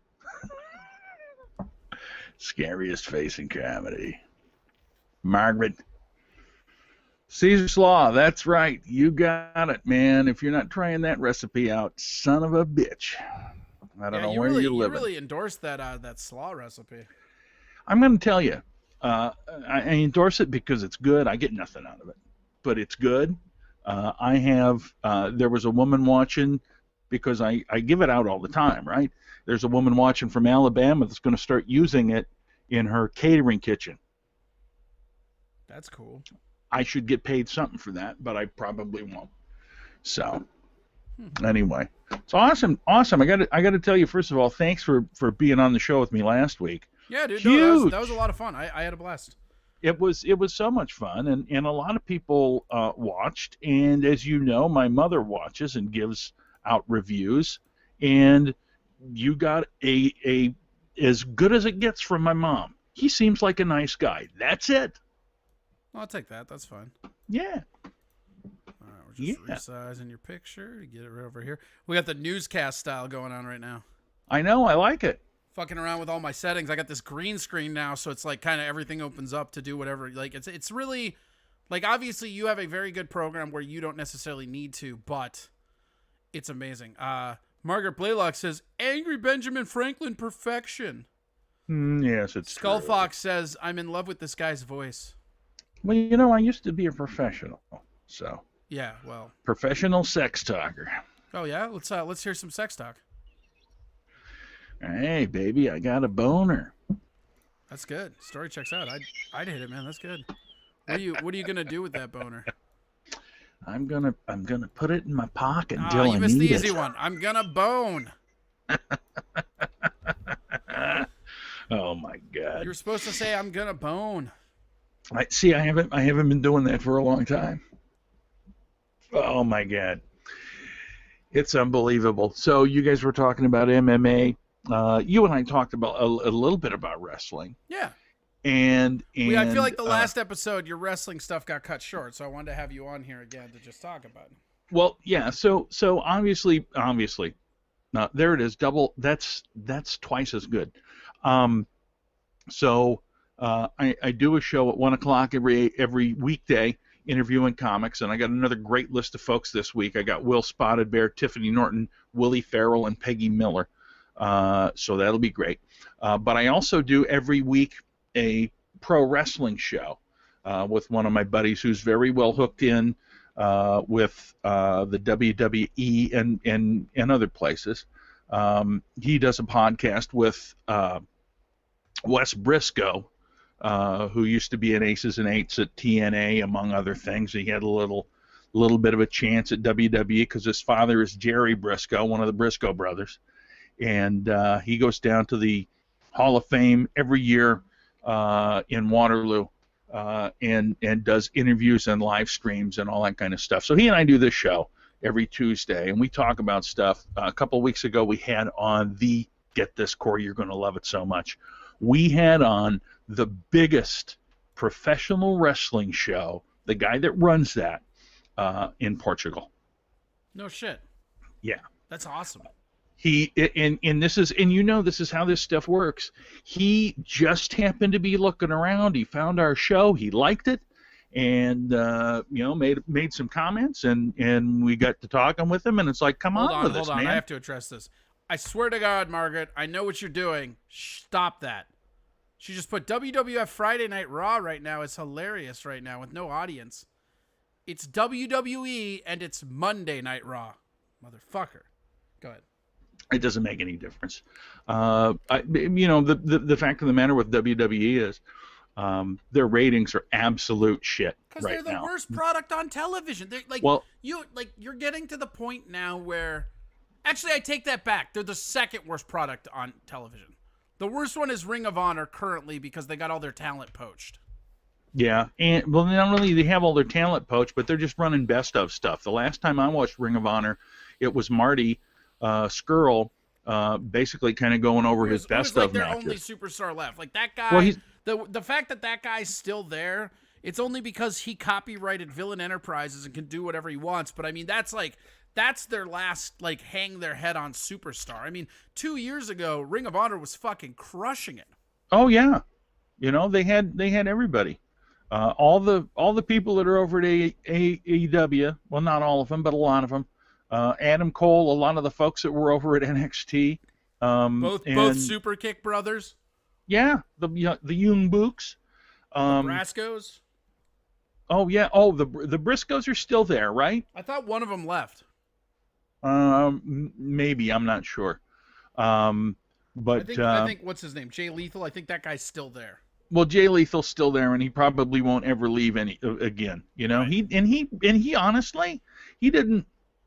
He left to TNA, but then he came back. When it was going. So I just think there's with some of them there's a sense of loyalty, and I think, like in the case of Marty, and I got to think Jay Lethal, I think they're probably paying him a hell of a lot of money. What do you think the next? So I want to get your insight on this because you're older than me. You've been into wrestling for most of your life, so you've seen more waves of it than I have, right? Yep. Because I don't know if at the time UFW felt like this or not, but it just AEW feels like it's going to stick on a level I've not seen since WCW. It's just there's nothing that can be done. It's just here. I think you're right. I think that there's been for a long time, and this comes from the fact that there's no competition at a major level. I think the problem for WWE is that they've been running nonchalantly horse shit shows for a long time. This is not a knock on the talent, it's a knock on the way that they run their shows. And AEW has that indie feel. It has it's young, it's cool, and you're right, it's the way that WCW was when the NWO cracked it. And to be honest, that was a bunch of old fuckers. But it was the right thing at the right time, and it was cool, and people jumped right on board. And I think that's what's happening with AEW. The other thing, and you and I have talked about this, one of my favorite things that's out as far as wrestling right now, and I wish they were able to record, they're going to start being able to do some more studio tapings, is the NWA. That's the best goddamn show in wrestling. Yeah, maybe. I love NWA. Don't get me wrong. I was a big proponent of Power coming back, and I was really excited about it, you know? Yep. I will say this about NWA. It's a niche product. And I think absolutely. And I think it's resonating with you and I more than it will resonate with the actual viewers of it because of that niche. And I think as far as upward mobility and long-term sustainability is concerned, it has to be AEW. That has to be the best thing. Again, because they're basically throwing those elements in without having to rearrange them or anything like that, you know? Right. One of the cool things about this pandemic and all this stuff shutting down is it shows a couple things. It shows the lengths that Vince McMahon will go to make sure that he gets to still keep the show going. He paid the state of Florida so much money. Actually, it wasn't the state of Florida; it was the governor's campaign. So much money in order to be considered essential. Nobody fucking else is essential. Well, it's also funny too because you're not even sports. You're sporting entertainment. You're more essential than actual sports. That's the billionaire handshake hookup. That's what that is. Absolutely. And then after having done that, he released 40% of the people that work for him. What a nice guy. I mean, he's a gigantic asshole. And again, nothing against the talent. There's some people that wrestle in WWE that are very talented. And rare. I mean, outside of Brock Lesnar and Roman Reigns, dude. what? How many times are you gonna fucking Weekend at Bernie's fucking Mark Calloway's fucking Undertaker gag to just fucking sell pay-per-views? They have nobody. It's garbage. But you got to realize though, this is the thing. They're writing garbage for these people. They're talented. You know, the difference between AEW. Yeah, I mean Moxley proved that for sure. Yeah, because Dean Ambrose was one of the worst things ever. And then he goes in and he not even before he even gets in the ring, he's getting over with his Moxley character. Oh fuck yeah! I mean, he did the day that his contract expired with that video. You know, but the reality is that Rusev was let go. Rusev is going to show up on AEW, I would guess. There are tons of people that are going to end up doing nothing. But Rusev, I believe, is going to end up with AEW. So who do you think is going to be the biggest AWE poach? Who do you think is a big talent that they're on the cusp of poaching? I think it's well. I mean, are you talking about guys that were released by WWE or? Sure, or just people that they could poach away. I mean, who do you think has the best shot of going over there? Well, we already kind of know that on the pay-per-view on Sunday night, the 23rd, we already know that the Revival is going to show up over there as the Revolt. They had to change their names, of course, because that's the thing that WWE does, is they buy the names, they copyright the name, and then people are stuck. That's why Rusev, when he comes over, he's not going to be Rusev. There won't be Rusev Day anymore. It'll have to be Miroslav Day, which I believe is his actual first name. And so they kind of have to do that. That's why Brody Lee is not Luke Harper. But I got to think, out of the people that have been left out of there, EC3 is another guy, hugely talented. They did absolutely shit with him. Eric Young, absolutely talented. I mean, he was a TNA champion. He did absolutely nothing. Sting.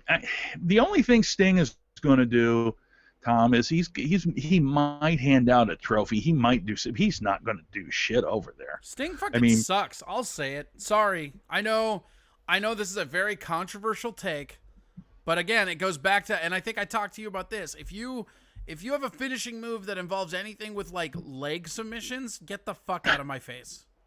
Like, I'm here to suspend disbelief and be entertained, not watch you guys remarket a Boston Crab in front of me. And that goes double for Ric Flair. Get fucked. Woo! People hate that take.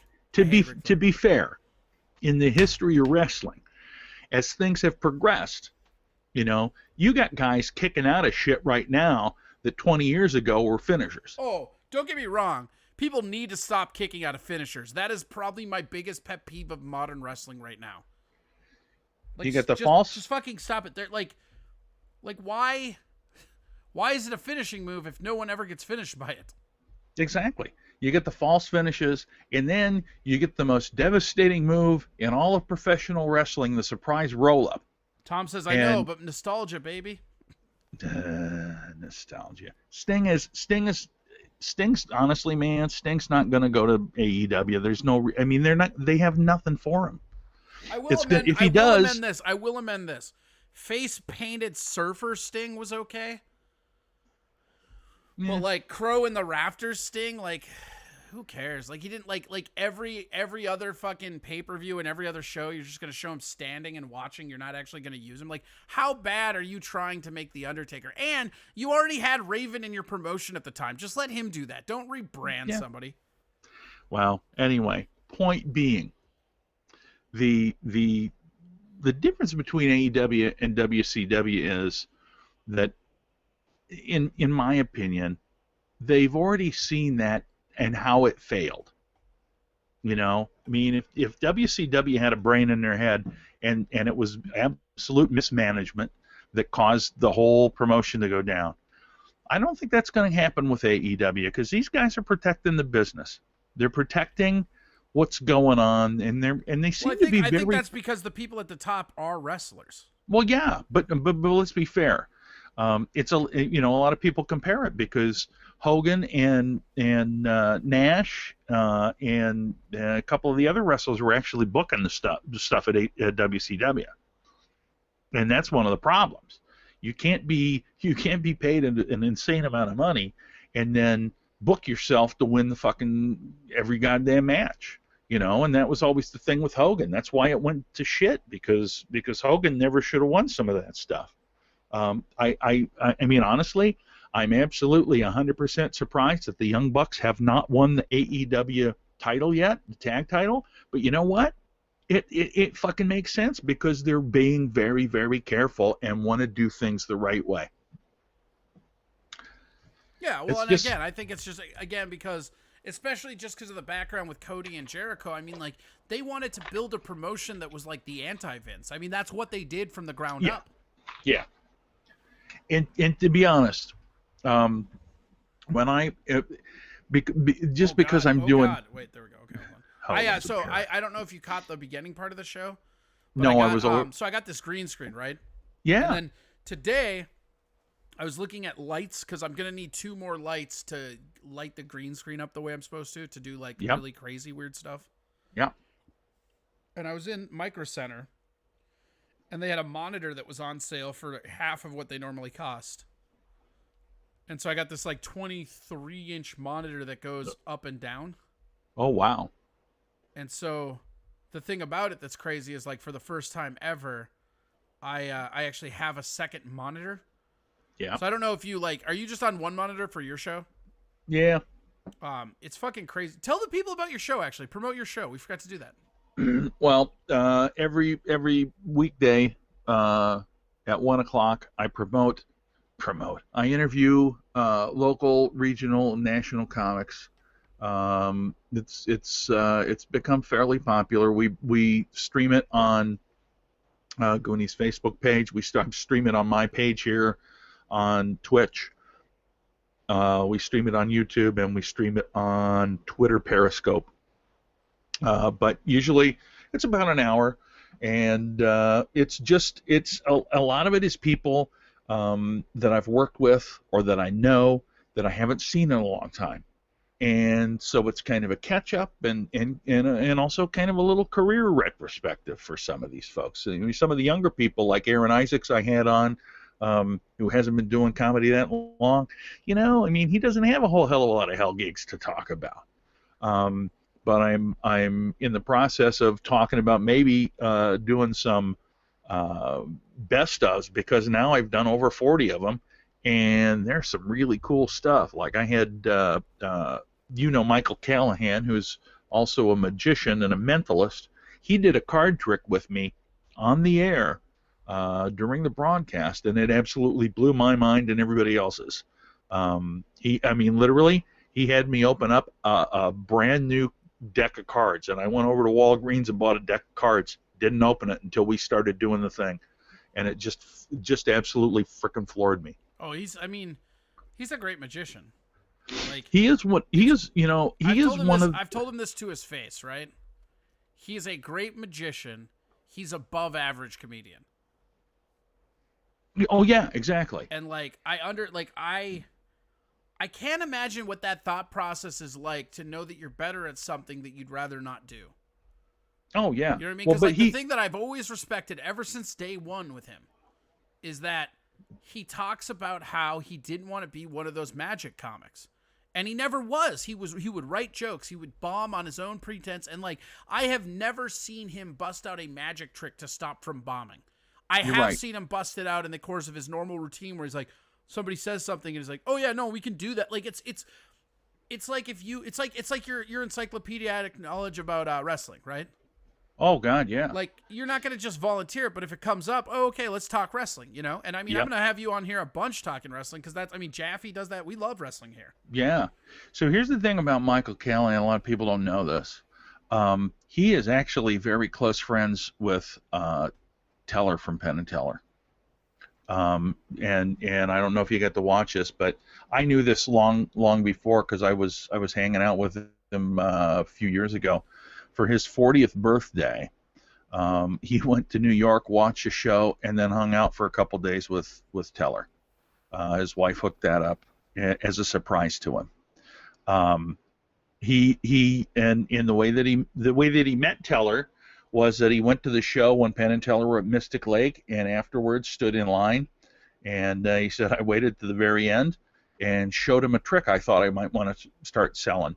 Oh, that's And he said on his way home, he got a phone call, and it was Teller. And he said, are you close? I'd like to talk to you about this. And he says, I'm on my way home. He says, don't worry about it. I'll call you tomorrow. And he did, and from there on, it was history. They're just very close. But Michael is so freaking good. Well, not only is he good, but he's a good dude. Oh, you don't see that very often. No. I got to tell you, this is one of my favorite stories about him. I know that you don't see him doing a lot of comedy, because he's out doing his show for corporates. And he does fantastic, and he makes way more money than we ever would doing comedy. So I know in the spring and summer he's not nearly as busy, just like with us. There's not as much business stuff. So I took him out to headline a fundraiser for a wrestling club out in western Minnesota. And I've been doing that show and booking that show for like 3 years. I let the headliner that I booked the year before take his own feature act with him, against my better judgment, but I trusted the guy because he was one of the first guys who took me on stuff. And turned out it didn't go great for the opening act. So we get out there a year later, and the first thing they say is, man, that opening act sucked. And I said, well, I know. That's why I'm here. We're going to do this. I'll open this year, and then Michael's going to go ahead and, he'll blow the doors off. You guys are going to love him. He did 3 audience participation tricks, like with the whole audience. And I'm like, I don't even know how the hell he does that shit. Standing ovation when he got done, and it was freaking incredible. And then when we got done, we had one guy come up and say, man, Michael, you were the best we've ever had here. But that first guy last year really sucked. Oh yeah. That shit happens all it's like, the but time. how do you fucking remember that after that whole show? Anyway, I don't even know how the hell we got onto magic. Who cares? Doesn't matter. We're talking about that magic now, baby. That magic bullet. So let me tell you a little bit about my history in watching wrestling. There was boxing when I was a young kid, and there was pro wrestling, which back then in the mid 70s, it was still, kayfabe was alive. And that's what I want more than anything. I want a promotion to just come out that's just doing kayfabe, like just complete kayfabe. That's all we're doing now. It would be awesome. I'll tell you. It would be such an interesting niche that's not being filled right now. It's kind of like when the Japanese hardcore stuff started rising right after ECW folded on itself. People will go to whatever that niche is, but there's like you're saying, when you were a kid, there was no kayfabe. Like, it was a completely different world. Like, you see a fucking heel in real life, you're throwing a beverage at him because you think that's who he is. Absolutely. And I grew up in Des Moines, Iowa. So, and as some people know, there was a territory system. And in Des Moines, Iowa, the TV wrestling. Is this like a genesis with wrestling story? Because how old were you when this takes place? No, I would say about 10, 11, 12, in that neighborhood. Sure. But in Des Moines, Iowa, it was Central States Wrestling out of Kansas City, and Harley Race was our champion. And I remember that my father refused to take me to a professional wrestling match in Des Moines, Iowa, but my aunt took me and my sister. And we got to see I can't tell you all the undercard, but we got to see the headline. Was Baron von Raschke against Haystacks Calhoun. And if you don't know who those people are, obviously if you're in Minnesota, you know who Baron von Raschke is. He's legendary. Mm-hmm. Haystacks Calhoun was a guy from Kentucky or Tennessee that must have weighed about 600 pounds. And this was the biggest fucking guy I ever saw, the fattest fucking guy I ever saw. He could barely get in the ring. And it was the first match I saw, and he always brought a horseshoe on a chain for good luck, and fucking Baron von Raschke opened him up with it. And it was glory. And I was hooked. I mean, I was already hooked, but it was even more to see it live, And then as things progressed, I continued to watch the WWE, all of that business with them taking everything over. The AWA was still doing shows in Minneapolis, but the WWF at the time was still doing shows up there. When I moved up here in 1984, right after, I believe it was right after WrestleMania 1, I went and saw a match at the old Met Center, and I got to see Hollywood. Well, he wasn't Hollywood then, but Hulk Hogan and Mr. T. Mr. T actually came and did a house show at the Met Center against Paul Orndorff and Cowboy Bob Orton, who Cowboy Bob Orton's father, by the way, was Big Bob Orton down in the Kansas City territory. So I was familiar with his father. Didn't know anything about him until, of course, and of course that's Randy Orton's father. But Haystack or Blake? I don't know, Blake. So I'd have to see a picture side by side to know. No, I'm just laughing at these people going over the fucking garbage hometown shit. Go ahead. Yeah. Anyway, uh, but yeah. So I shit, and I started watching, and then as I started. I mean, I always watched wrestling. Yeah. And there was some that was good and some that sucked. AWA was good until everybody got poached. Georgia Championship Wrestling and Florida Championship Wrestling, which became WCW, it was not quite as good. WCW always just seemed like it was behind a beat. Like it just always Yeah. did, no matter what they did.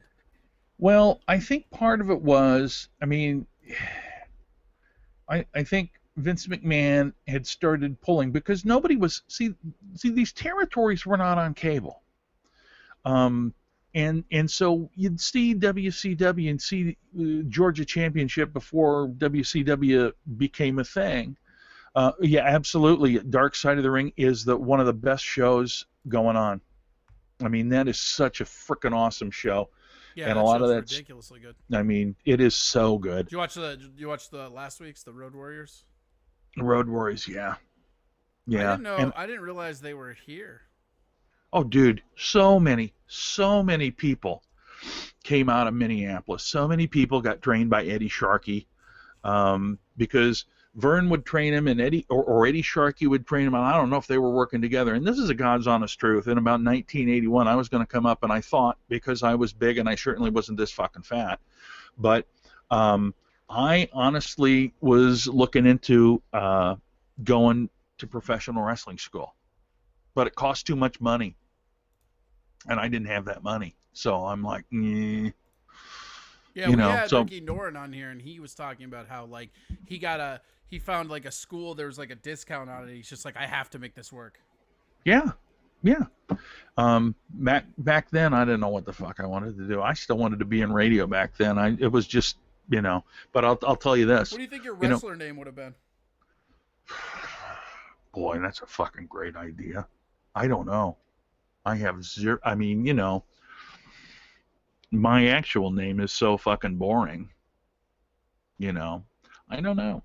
I will say this though, that the match that Hogan and Mr. T and Orndorff and Orton were at, I wore my big old boots, and I wore a big old flannel shirt, because back then, this is how stupid I fucking was.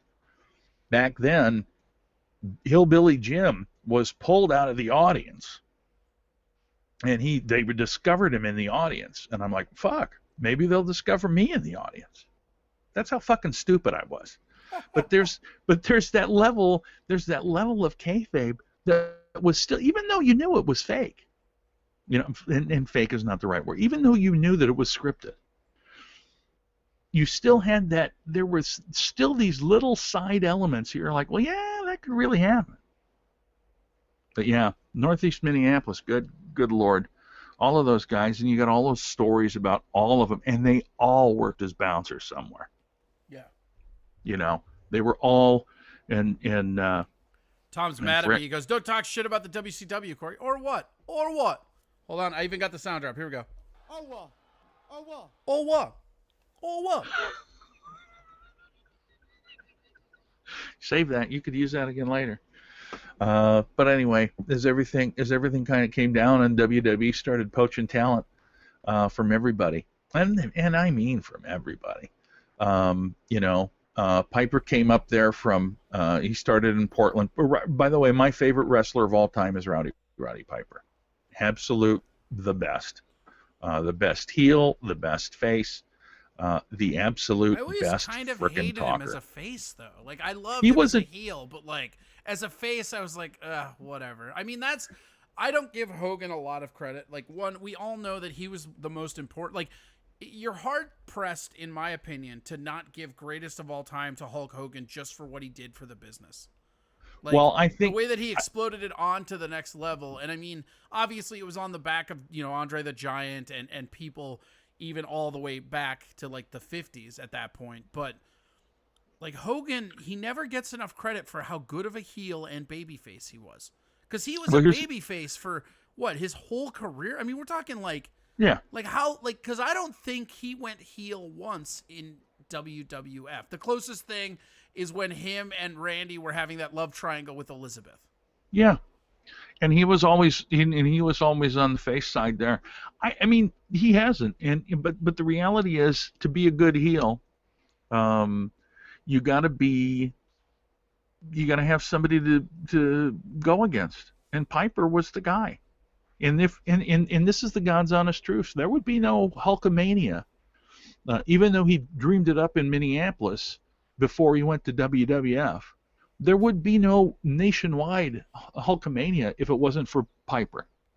Yeah, I just don't know if I believe that. I feel like WrestleMania 2 and Andre the Giant is why we have what we have. Well, WrestleMania 3, you mean? WrestleMania 2 was suck ass. Oh yeah, maybe 3. WrestleMania 2 was pretty terrible. Who was the headliner of 2? Hogan and somebody. I don't remember, to be honest with you. WrestleMania. I've got a separate monitor. I can look it up now. Well, no, why don't you? I cannot describe to you enough how much you need another monitor for your show, man. 2 monitors. Why don't you do that? I'm on it. Oh, WrestleMania 2. WrestleMania 3 was Hogan and Andre at the Silverdome, and that was. Oh, it was King Kong Bundy and Hogan. Yeah. See, and who cares? You want a hot take? Tell me.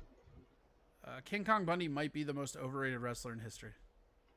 The best thing that King Kong Bundy ever did in his entire career was a cameo on Married with Children. Agreed. 100%. Where he busts his head through the door. Oh, that had Piper and Mr. T fighting each other. Yeah, and that one is if you go and you look that stuff up, Piper hated Mr. T and really wanted to hurt him. And wow, yeah, look at how 80s this fucking thing is. This is crazy. Absolutely. Plus, look at that. Hogan versus King Kong Bundy in a steel cage match. Like, that's when, like, putting steel cage on it was oh yeah, and they had the Royal Rumble, but they were battle royales I remember that because early on they used to open for it. Yeah. It's just amazing how everything progressed. Tom is going full heel in the chat room. Nah, it's like, fuck Hogan, know your shit, Corey, all caps. Here's the thing. I agree with you. And there's so many schools of thought about who the greatest of all time is and this and that. Wrestling would not be where it is without Hogan. I still believe without a top-notch heel, he's nothing. I mean, do you think that that's cool? Do you think that that Hogan would have been able to pull off Hulkamania if it was just him against, say, the Iron Sheik or the Magnificent Viraco? I still think it's Andre the Giant. Like, I just think, like, to me, and this is just from a historical standpoint, right? Yeah. Like, when you're looking at the history of wrestling, to me, I look through it and you see a giant series of, like, it guys. And, like, it's back to the old fighting adage that they use in MMA and boxing all the time is to be the man, you have to beat the man. Mm-hmm. And the way that Andre the Giant was touring around in the late 70s, early 80s, like, I mean, he was the fucking, eighth wonder of the world or whatever? You want to know? Everybody knew who he was. He was a free agent that went wherever the fuck he wanted. And when Hulk Hogan picked him up, there was some kind of, like, pop culture moment where it just became him. I think that Piper helped for sure, and I think that Piper and him's, like, matches were super interesting. And maybe I need to go revisit them. That could be too. A lot of that stuff I go and revisit as an adult, and there's a bunch of shit that I just didn't catch when I was a kid. And I'll be honest with you, I haven't really watched anything with Piper that wasn't NWO related in forever. Oh, for God's sakes, you got to go back. Wait, I take that back, except for They Live, who I like. Why? Because here's my other hot take. I like Roddy Piper and They Live more than I liked him as a wrestler. Like, that movie rules. Yeah, you're absolutely correct. Yeah, you got to go you know back what and though? Piper's Pit. He doesn't get enough credit for Piper's Pit. it's the baseline for anybody that does one of those. Yeah. We're going to have a show and it's going to be me kind of things. Yeah, like you and I both do. Exactly. Except we don't hit people with coconuts. I just think I would have liked him better if he didn't come out to bagpipes. Like, I get it, but like, shut the fuck up. You're not Scottish, and those are fucking dumb looking. You can't help it. He's gotta have his gimmick. And but here's the thing about Andre. Okay, Andre was way bigger than the WWE or the WWF before any of the fucking cable TV. Andre was happened. bigger than wrestling. What happened with Andre, and there were several of these things. Andre would go and have exhibition matches against boxers, and they couldn't do shit to him because they couldn't reach him. But the thing is that they did with Andre was they'd film stuff and then they'd send it out to all the territories and they'd play it. And you're right, the eighth wonder of the world, Andre the Giant, and they'd show this shit. And people would get all hopped up, and then they'd say, Andre the Giant is coming here on May 23rd. And they'd sell the fucking place out. And he'd come, and he'd do one match. He might do one thing on TV, but he didn't have to do any of it because you're absolutely correct. He was bigger than wrestling. Unfortunately, it didn't happen when all of the, when all of the attention could be put on it. One of Andre's greatest moments is the Giant in Princess Bride. I mean, you're not wrong about that, but I mean, but yeah, so but the way he generaled that Hogan match, the way he passed the baton, like there's so many moments with Andre the Giant that I think when it's all said and done, just from like.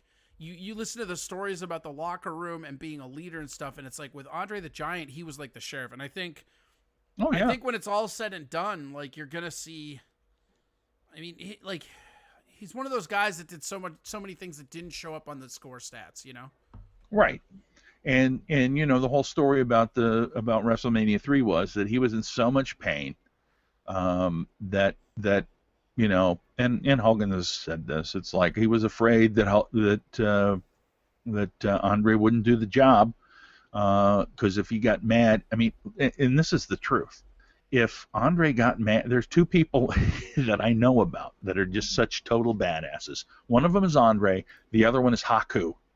Well, you know who else? Like, there's two other ones that come to mind when you're just talking about that. And to me, it's New Jack, and then Brock Lesnar has been known to throw some real punches. Oh yeah. Brock Lesnar opens people up the hard way. That's no doubt. But having said that, I'm not 100% sure. Like I know for sure if Andre didn't want to lose a match, he wouldn't. I know if Haku didn't want a match, he wouldn't. I mean, them motherfuckers fought police and won. Brock, I don't know, man. Brock's a different cat, and I've got to meet Brock, and I met him when he was going to the U after he won the national championship. He and Shelton and another guy who I don't remember came down because every year I announce the kindergarten to 8th grade wrestling tournament in Minnesota that's down in Rochester, and they came down and signed autographs and took pictures with all the kids, and he was awesome. And my brother lives in Alexandria. He lived in Alexandria for quite a while. I don't know if he still has any property there, but he lives up in Saskatchewan now on a farm, I think. But one of my favorite stories about Brock Lesnar was that he was signing at some card shop or something, and he told the guy, "Hey, I got to go to the bathroom. Give me a little break." So they break. He goes to the bathroom and is in there for a while. And comes back, and apparently the manager goes in, takes a look around, and then puts a sign on the door that says "out of order," because apparently he just jammed it up, and I don't know if that's what steroids do to a guy, but although I don't know. I mean, Brock Lesnar, his training methods on the farm were pretty fantastic. So I don't know how much enhancement he's done for his training regimen, to be honest.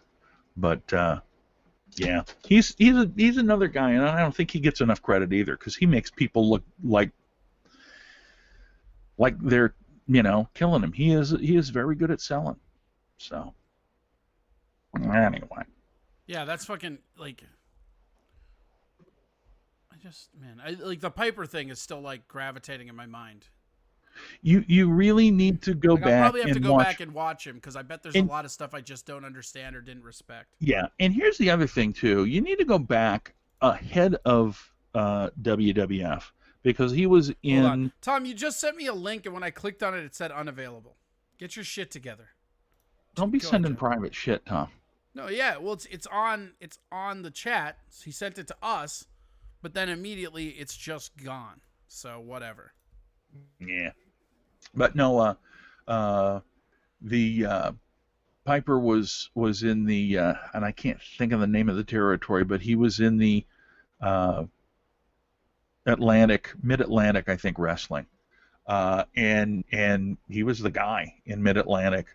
But a lot of those old guys, Piper was so much more flashy and such a better talker than just about anybody, that he was going to succeed anywhere.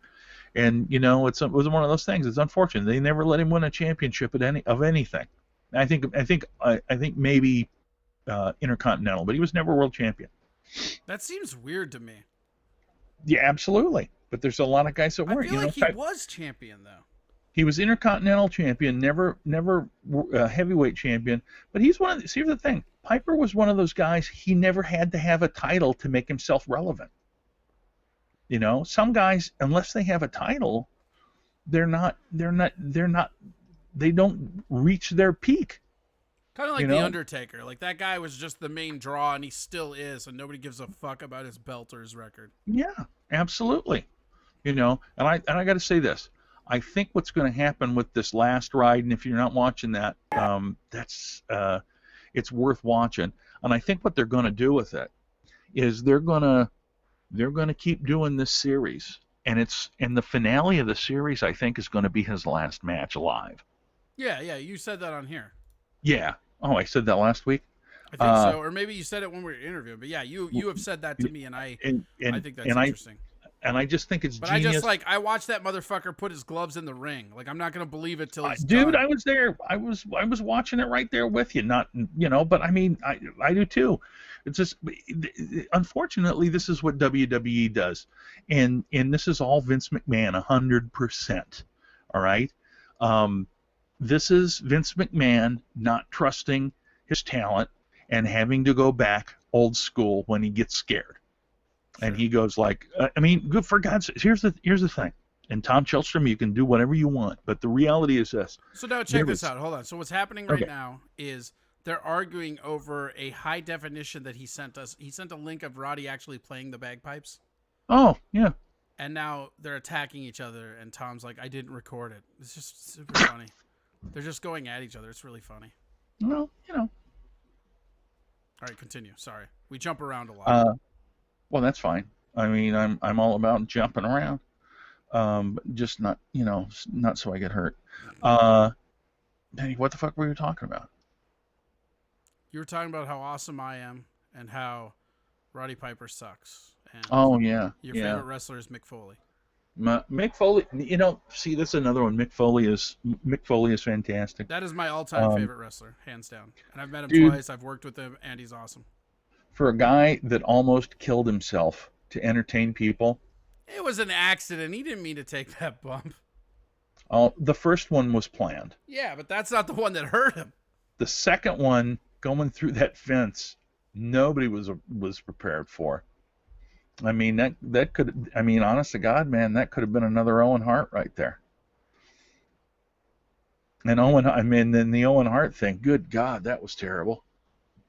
But it's just so interesting to me how the WWE really hasn't come up with anything new. You know, it's all the WWE's all seems to be rehash as far as the creative. Well, that's what I'm saying. Is like and you and I think talked about it, was that I believe that we've hit this point where Vince is killing it. And until Vince is gone or separated from it, it can't heal. It just can't. There's nothing they can do to heal it. Yeah. And I don't like, I mean, because you look like the Thursday night show SmackDown. I mean, that's the only, Next is the only thing they have going, and that's Hunter Hearst Helmsley. Yeah. And the hard part about Next is that they decided that they wanted to go up against AEW, and they're losing their asses.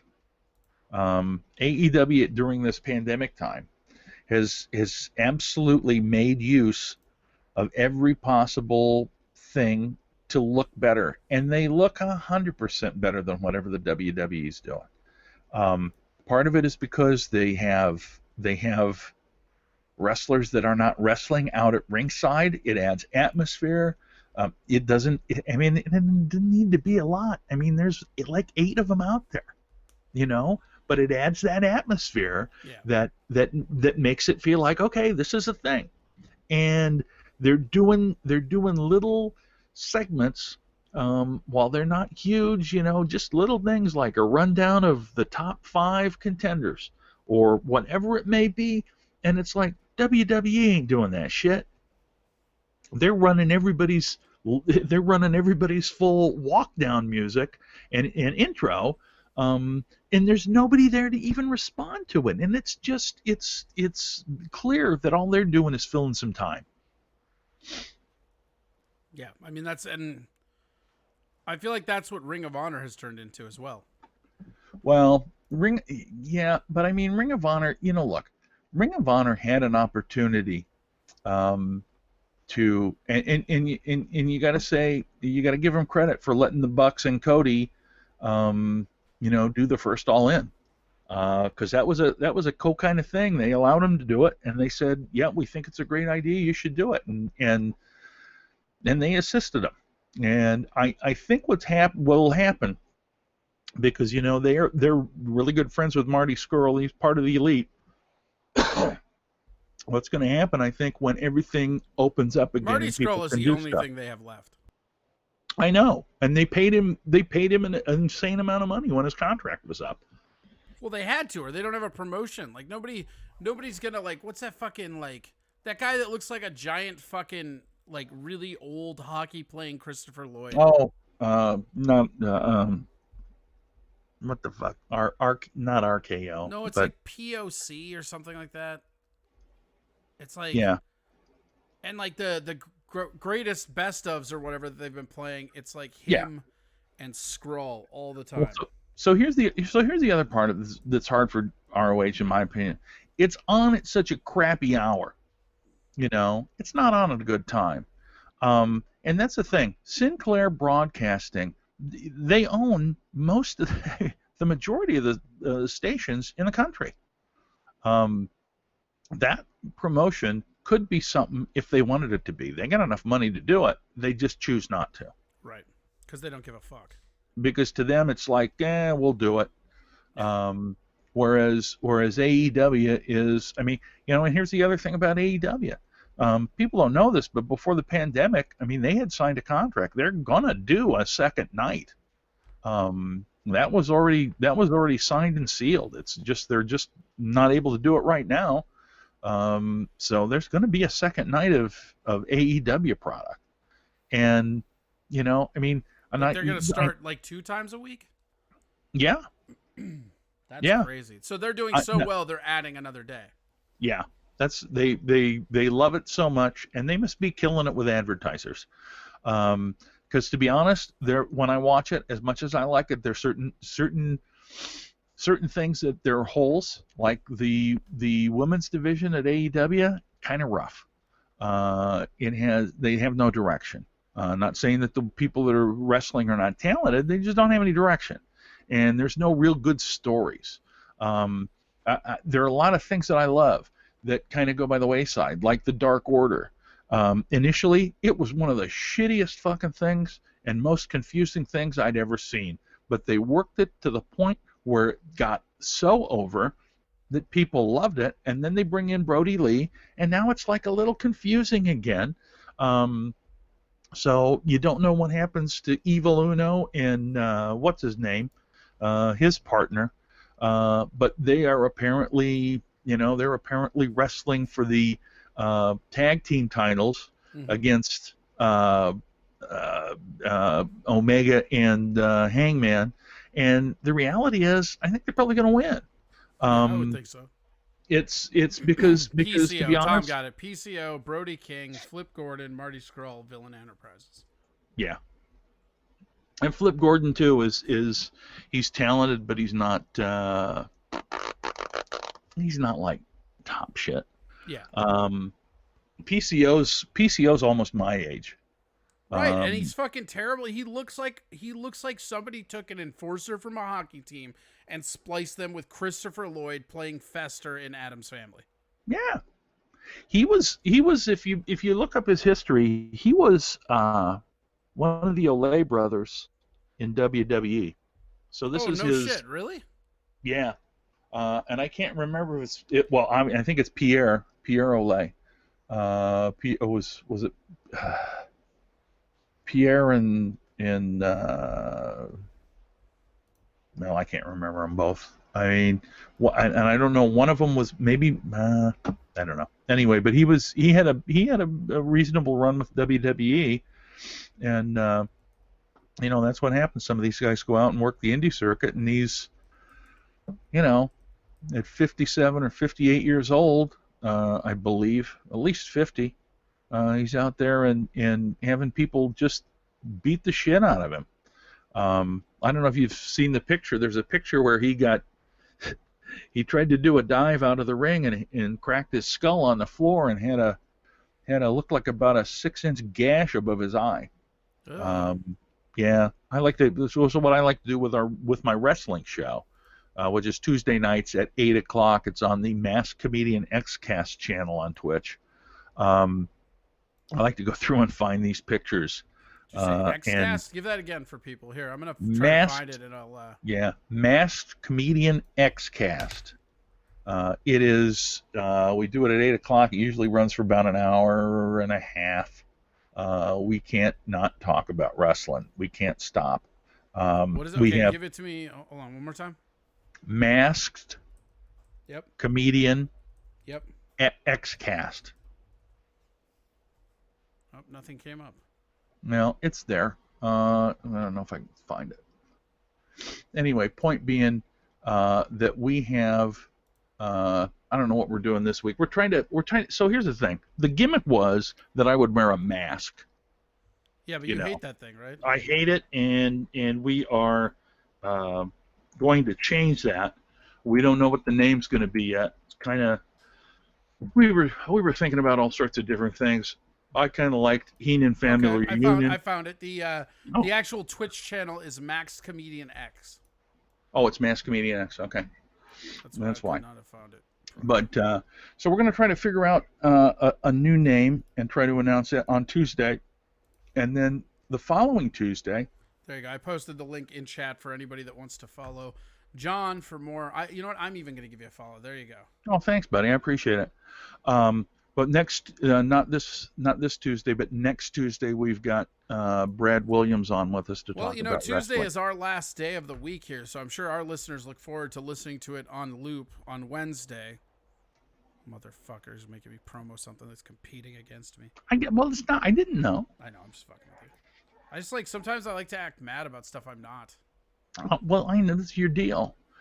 But anyway, thank you, Skull Fox. Yeah, because it's just huge. It's just huge.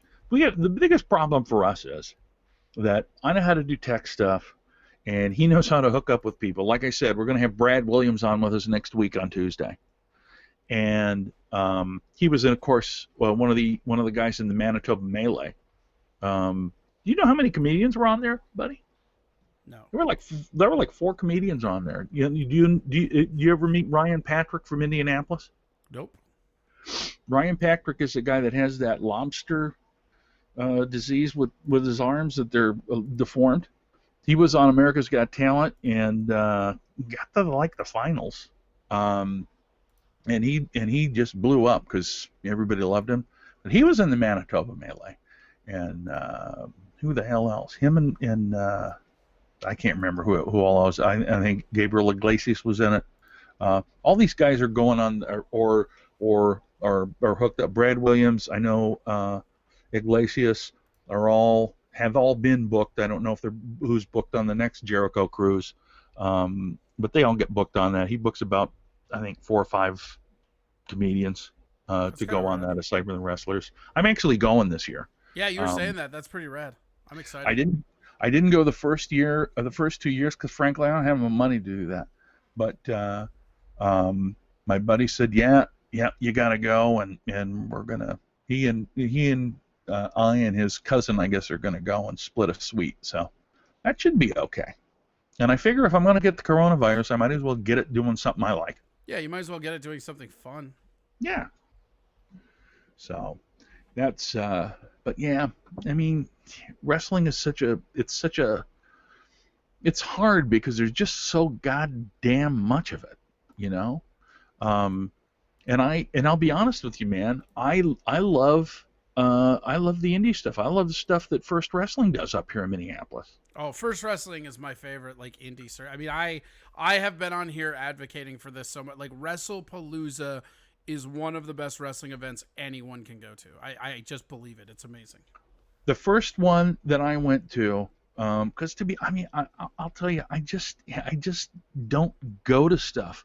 But the first one that I went to was the one that they did outside at Bauhaus. Holy fuck, was that fun!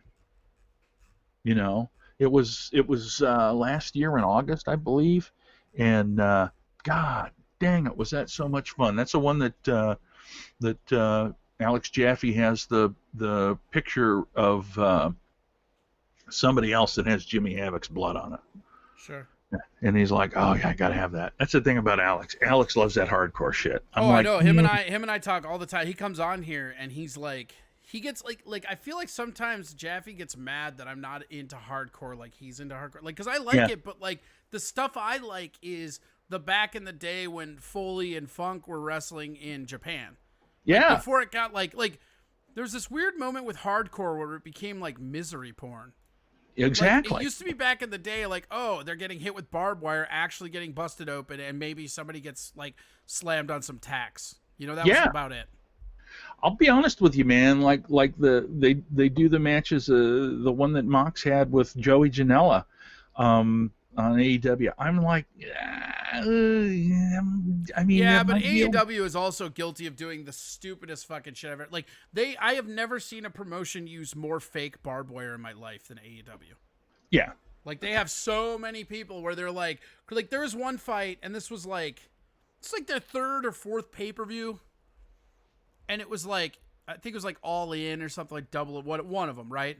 Yeah. And it was the Young Bucks versus, I think it was like the Luce Brothers or some shit. And they like fall over into this like net of barbed wire rolling around. Yeah. And they get up and not a single person is cut. I'm like, just like, don't rub my nose in it. Like, I get it's fake, but stop that. Yeah. Yeah. It's don't get me wrong. There's a definite honeymoon period for AEW. And I think most wrestling fans are 100% happy to let them do what they do. With all people are content to suspend belief to a degree. I talk about this with Ace all the time. It's like, I'm gonna give them a pass because they're just figuring shit out still. I mean, they've barely been doing this a year. Yeah, I mean that's what's so crazy to think about is how far they've come, and they've like, I mean they are literally coming up on a year. Yeah. You know, it's and not just that, they're coming up on a year in a time with a pandemic. Yeah. And the reality is that I mean, obviously a lot of people are doing other things, but I think for the most part they're absolutely killing it with given the situation. Yeah, I would think so. And the fact is they're still running those AEW dark shows on YouTube, which blows my mind. I will say this: if you watch Being the Elite, It's the pandemic has kind of put a little bit of a slowdown on that for me. All the stuff at the Bucks house is a little taxing. Yeah, I'm not gonna go out till I feel like it. You know what I mean? I'm good. Yeah. But having said that, I mean they're still doing it, and they're still actually forwarding storylines on there. So, It's pretty amazing. you know, I mean it really is, and that's the other part of it. They have made, you know, AEW's used social media so frickin' well. This, by the way, you may or may not know this. Jericho does a show on Facebook using StreamYard every Saturday night. That's awesome. And Shout the out only to reason, StreamYard. You love that shit. oh, dude, I love it, and because for what I do, it's perfect. But the funny part about it is I'm watching it, and he had Shane Helms on, was the one that I watched, the Hurricane, and I love how that worked. Anyway, but You're getting distracted by the visuals. I can't help it. I know. I'm playing around too. It's like I just constantly am playing with all the new. Like I have to like. This is the craziest setup I've ever seen in my life, and it's crazy that it's mine. Dude, it's fantastic what you can do from the comfort of your own home. I mean, it really is. Yeah, well, I mean, and I've already started. Like the money's already starting to come in from Twitch. I mean, like shit's all right. Yeah. Well, I'll cut you in if you help me figure out how to build what the hell I'm doing on Twitch. Yeah, man. I mean, dude, I'll have you. I told you this before, man. I will have you here as a fucking like correspondent to wrestling or whatever. Like I have said this the entire time. Like Tom's already getting a paycheck from this show. My whole thing is that when one of us make it, we all make it. We kick in that fucking door. And that's always been your deal, buddy. Yeah. You know, that's the thing I appreciate. But yeah. Well, here, we're coming up on an hour, and I feel like we're just going to jump tracks. I'm going to have you on more about wrestling. I really like having, same thing with Jaffe, I like having conversations about it because it's an interesting feedback thing that you don't really hear. There's not a lot of things covering it, you know? Oh, yeah. Well, so why here's don't you the tell thing. the people again who you are and where they can find all of your shows? John Russell, you can track me down. It's at JR Comedy if you want to find me on Twitch. I have two channels here on Twitter. I have two channels on Twitch, Mass Comedian X and John Russell Comedy. Okay, I'm gonna actually I've got shit on YouTube for both of those. You took a shit on YouTube? I did, because those fuckers just keep copyright flagging me. Oh, it's crazy, right? What I did, right? And this is something that I can give you as just a piece of advice. Use it however you want. I don't care, right? What I do is I do all my monetization through Twitch. Yep. And then I just repost it on YouTube with no monetization of any kind. Yeah. And what they will do is they will let you cut it. Like they will trim it themselves so you don't even have to. And the whole thing is that it drives people. So in my opinion, the key is that you want people. So what is it? It's J. Russell Comedy is your other one? JR on the other one on Twitch is John Russell Comedy. Okay, which one do you want me to put? I'll put them both in. There's a John Russell Comedy? Yeah, I believe that's the right one. See what happens when I do that. Yeah, John Russell Comedy. Currently offline. Wow, there are a lot of. Oh yeah, there you go. You got the WrestleMania logo. That's pretty good. Yeah, brother. That's copy this, and this is where the other show like plays, right? Yep, like, so I live stream. I love how that StreamYard goes to like everything. That's so cool. Dude, it really is. It's awesome. I wish it worked because I have like the Elgato stuff and like it doesn't work with any of my hardware, so it's like fuck. But I have an actual green screen, so like I wouldn't do that anyways probably. But it's a super cool looking interface. So here's the thing though, if you go, what's the other one? Hold on, the other one was JR Comedy. The other one that's the one on Twitter is at JR Comedy. Perfect. There you go. Yeah. And then Facebook too. Just look me up in Corey's friends list. Yep. You know, I'm hanging around. I'm the old guy that just looks like that. Yeah, that's true. All right, buddy. Well, thank you so much for doing this, man. I really appreciate it. Thank you. I always enjoy And I'm it, gonna, Corey. like I said, Take care. we're gonna have you on more because I want to talk more about wrestling with you, and especially we'll reconvene and maybe do a like season highlight of the Dark Side of the Ring or something. I think that would be. Oh, real that'd fun. be fun. That'd be Because fun. I'm also caught up, and there's only one more episode, and it's so funny with this season when they announced that there were only 3 episodes I wanted to see. Those first 2 Benoit ones and the Owen Hart one. And here we go. Yeah. Although I will say that Road Warriors one was really awesome. That was a really awesome episode. What do you think of the Snuka one? Love that. Love them all. I mean, I like honestly like there's like I don't think there's a single episode I don't like. Like maybe the Gino one, that one was okay. Like the Dino, like there's 2 like very similar named people that got assassinated by the mob. And both of those are like whatever. Yep. Gino and Dino, you don't fuck with the mob. That's Yeah, that's what you get, right? Yep. Awesome, my friend. Perfect. All right, buddy. Well, thank you so much. You betcha. Have a good night. Yes, sir. Goodbye. All right, that was John Russell. We're gonna watch this China video about the where was it? What? No, wrong one. God damn it! Fucking everything up. Hold on. Here we go. This we were actually gonna try to get to yesterday, but we didn't get around to it. So this is just kind of this is about the economic damage of the pandemic. Let's see here. We will move that over here. We will go big. We will go big there. All right, this is going to be China Uncovered, and this is here we go. Let's see here. Is that there? Whoa, buddy. There we go. Perfect. Here we go. This is America Uncovered. I'm Chris Chappell.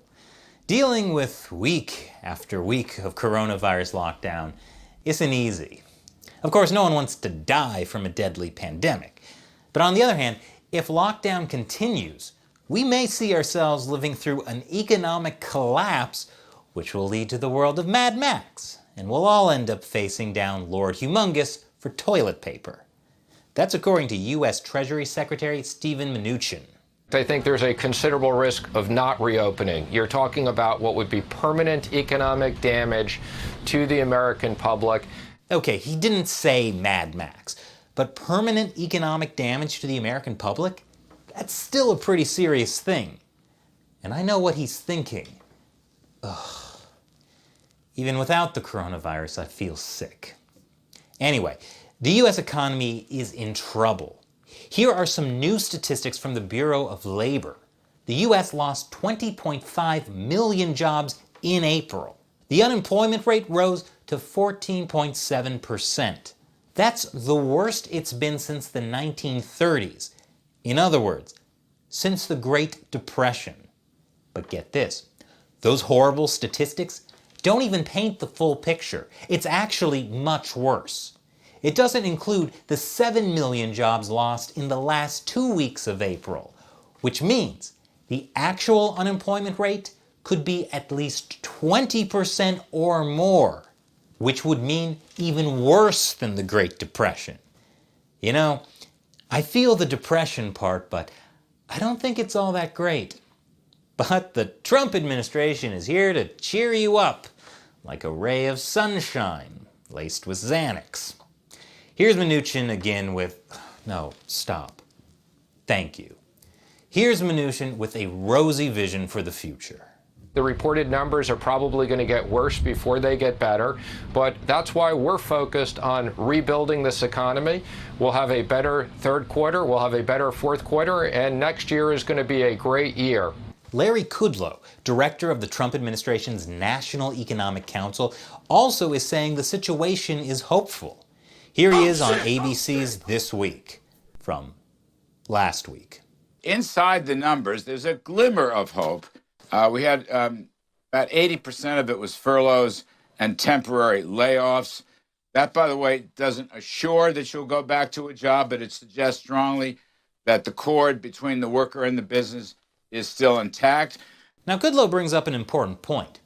Even if unemployment numbers are similar to the Great Depression, circumstances are very different now. The Great Depression happened because of fundamental economic problems. Today, It's because we're locked down because of a virus. If we open up again, will the economy just bounce back to where it was before the lockdown? And can we do that without everyone dying from the coronavirus? We're going to find out. About 30 US states are reopening their economies, at least partially. More will come. According to the New York Times, most fail to meet criteria recommended by the Trump administration to resume business and social activities. Some health experts say we should expect to see an acceleration of coronavirus cases as states reopen. And a botched reopening could mean bigger economic troubles. Patrick Harker, head of the Philadelphia Federal Reserve, says if the economy opens too soon and the virus spikes again, quote, not only would this be a health catastrophe, but it would reverse the recovery as well. If that happens, he predicts, quote, a painful economic contraction of GDP in 2021 as shutdowns are reintroduced. But there's a reason why you have some experts who say we need to stay under lockdown, and there are other experts who say we need to open up. None of us actually have any clue what's going to happen next. That's because there's really incomplete data about the coronavirus. We don't even really know how many people have been infected. And if we don't know that, we don't know what the real mortality rate is. So even though experts can make models about what might happen, those models cannot predict the future. The models can't forecast things. They're not prognostic in that way. And so what is the point of running them into the future then? Well, we have to do that because we want to get a sense of what may happen in the future. And the projections that we make with these models have to have baked into them, on top of a lot of other uncertainties, scenarios as to what we're going to do. So if a number of states, now it's in the 30s, are going to reopen, we don't know what the impact of those loosening restrictions really is going to be. It's always nice to hear the experts saying they have no idea what's going to happen. So, my personal recommendation, invest in some leather. Worst case scenario, you'll be prepared for the apocalypse. Best case scenario, when things go back to normal, you'll be ready to have a little fun. At a Halloween party, what? And hey, I know times are tough, but this show is really struggling with YouTube demonetization. If you can, head over to patreon.com/AmericaUncovered and pledge as little as $1 an episode. It really makes a difference between us keeping America. All right. I'm gonna pop this link over here. Boom, boom, boom. There we go. So, a lot of stuff to decompress in there, but a lot of stuff we've been talking about this whole time, i.e., the fact that we can move this back over to the center now. Whoop. Look at that. There we go. We've been talking about a lot of this. None of this is real, surprising. This economic shit is great, but there's no math. None of the experts can agree on what's happening. So definitely nobody on Facebook that's going to argue with you about it does. And that's kind of like a thing that I've had a problem with for a while. Here we go. Boom.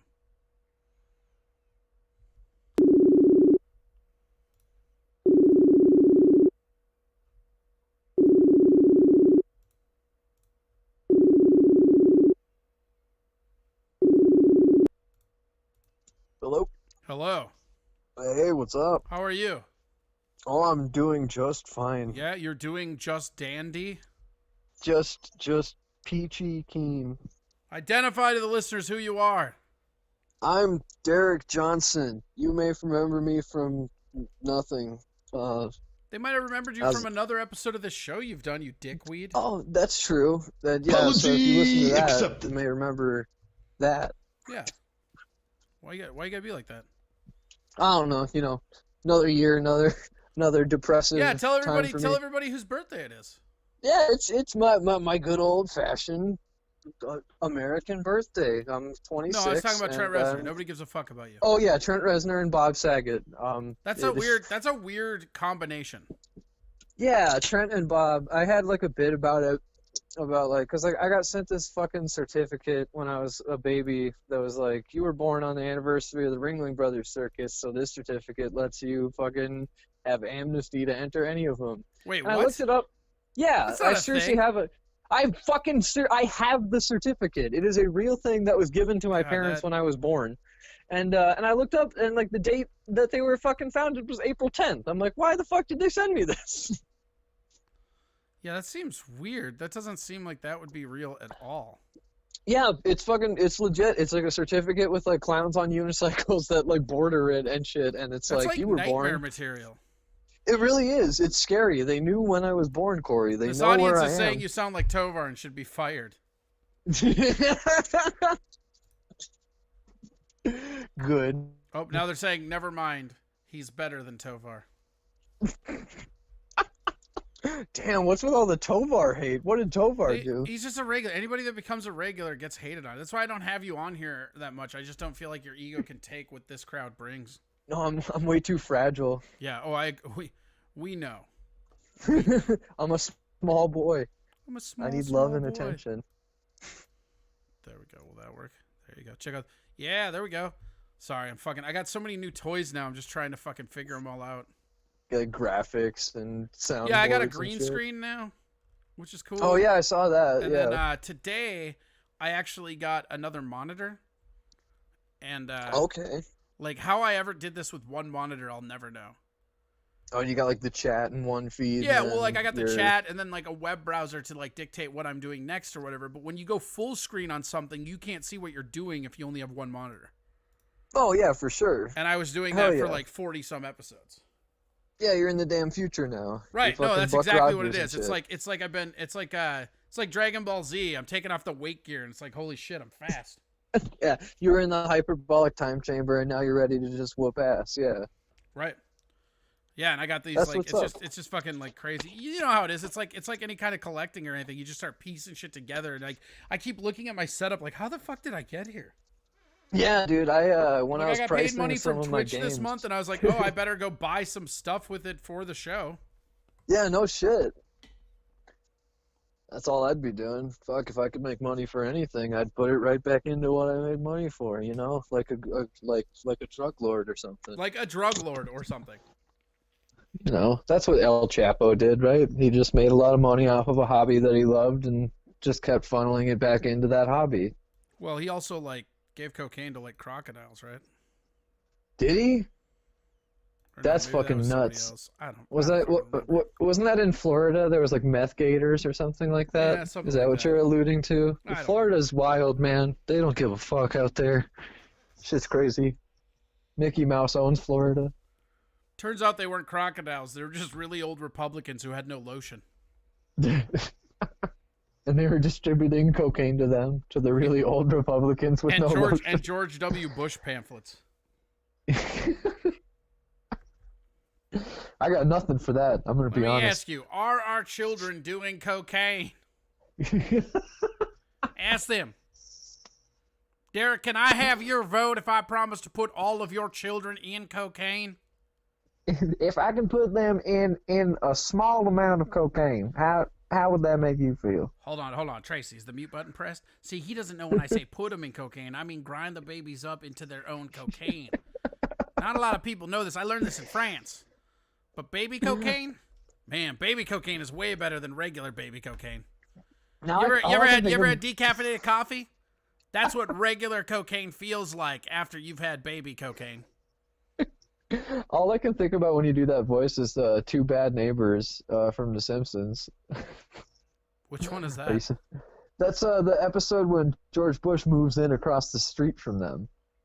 Isn't that Gerald Ford? No, Ford moves in at the very end. Ford's like the one that ends up getting along with Homer after Bush moves out. Hello, no, the whole Homer. episode. I want some lemonade. He's like, do you like beer? Yes. Do you like nachos? Yes. Want to come to my house and drink beer and eat nachos? Yes. Let me ask you. Good See, I do stuff. remember that. Let me ask you that something, Homer. Do you like nachos? It's the way they put the southern draw. The way he went nachos. Do you like nachos? So, But, what'd you do for your birthday? Did you do anything special? I mean, obviously you were on Drew's show, so who gives a fuck about that? And I'm only talking Drew's show. shit about Drew because I both hate him and he's in this chat room. And he's here right now. Yeah, he's here right now. Because he knew getting talked shit about was going to happen. Oh yeah, you got to be there. I was talking shit about Matt Doima the second he was off camera. I was like, boy, yeah, get this guy out of here. What show was it? He does this thing goofing on the gram. It's just sort of him fucking around, keeping the mind Goofing astute, on as it were. the gram. Look, man, I didn't name it. Don't kill the messenger, all right? But I mean, that we can all just agree that just sounds like something somebody who doesn't do comedy came up with, right? Someone who's goofing on. You Right. guys do some goofing Like on the the gram. person Yeah, that it's came like, up with that also came up with like the fucking headliner for comedy of like comedy's serious business to this comic. fucking Uncle Ned's Chuckle Hut. accepted. That Yeah. kind of shit. Yeah. The Chuckle Hut. Isn't there an actual fucking venue, the Chuckle Hut? Maybe. I mean, there definitely God, probably I hope used to be. it's gone. I hope COVID-19 fucking took care of that one for us.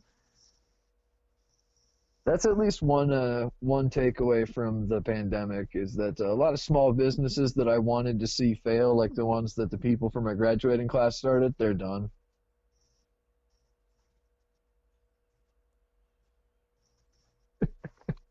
I hate you. I was like, did I lose you on that one? You did. You lose me on that, actually. And I'm playing crickets and tumbleweed noises. No, I'm super happy about it, man. I relish it. And they're also hating you. Oh, I hope so, man. Because of the picture I chose. Oh shit! What picture is it? I found this one of you in blackface. I may have edited it at Paid Shop, but it's definitely you in blackface. I was hanging out with Trudeau. Yeah. The caption says "Sad but Trudeau." Yeah, we're on our way to the Epstein Island together, actually. Yeah, that's right. You were his +1. I had to teach him how to ride a Ski-Doo. Or his -1. You were his +1 because that's how many years he had to add to your age to lie about you being 18. I swear. Okay, whatever that was, you can stop it with whatever nightmare material that voice was. I'm just trying to make your chat upset. Is it working? I don't know. Looking. I don't really pay attention to them. Oh shit! That's a really good. That's honestly a good way. They've been to arguing a bunch of like remain sane. inhumane shit that I don't care about. Like fucking one of the listeners and Tom Chilstrom are from the same stupid town. So like half the comments back and forth were like, "Do you remember St. Anthony Boulevard?" Ooh. Oh, what a knee slapper. Fuck. Yeah. How could I forget? And then you've got like Margaret Blaylock giving jokes that don't make sense, and I don't know why they don't work. Fair. And then it's actually kind of calm today. Well, it fucked me. Twitch fucked me today, so I can talk to you about that because you'll understand it as a fellow geek. Oh, for sure. So I got this green screen, right? Yeah. And I don't really know anything about any of it. Like I'm literally teaching myself how to run this on the fly. Like all I do is buy equipment and watch YouTube videos. That's what it feels like. That's how it works. Yeah, that's right. That's what It's I like do. like today I got a new monitor. It's so funny. I walked into the fucking computer store, right? I was looking at lights. They didn't have any of the lights that I wanted, right?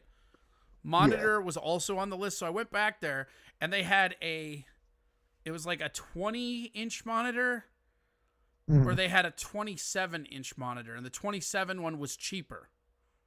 Okay. Right. Same company, same thing, and the whole big selling point is the mount that it comes on.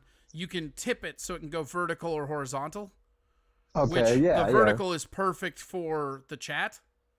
For sure. But I grossly underestimated how tall 27 inches is when it's just sitting on your desk up and down. Yeah, that actually, I could see that being a little bit And cumbersome. I put it off to the right a little bit because I just wanted to get it up and running for today. Like, that's not where it will be. But so it's like up and over to the right. So whenever I look at it, it's like I'm looking to the horizon for some guidance. Is it on a swivel? Like, is it on a little arm? Yeah.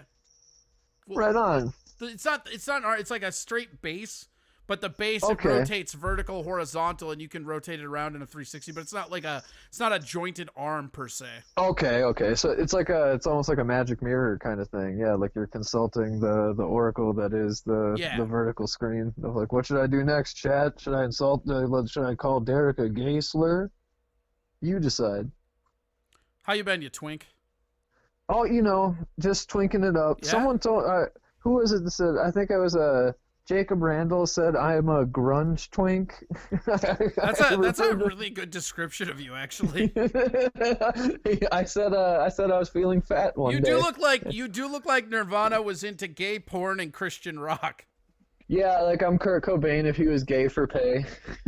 Kurt Cockbane, huh? Yeah. Kurt Butt Pain. David Grohl, hard on it, dudes.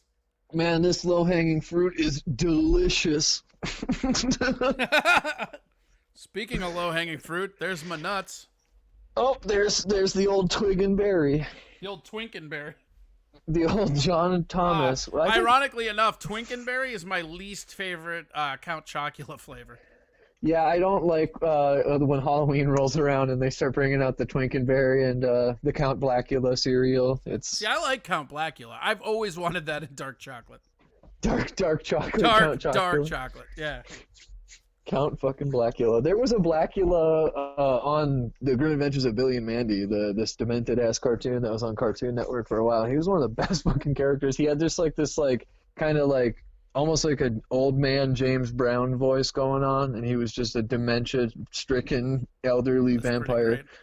One of my favorite things ever on that lines is I have a friend of mine, and he is black and his wife is white, so they had a child that is both, right? Mm-hmm. And one of my favorite things that he does to his son, who's now like 16 or 17, God, I'm old. He calls his kid, are you ready for this? A Scandinavian. It's like the funniest thing I've ever heard in my life. Like, and every time he says it derogatorily to shut him up. He's like, "Oh yeah, because we're here to listen to what the Scandinavian has to say." Oh my god, that's so good. Isn't that great? It's like, oh fuck.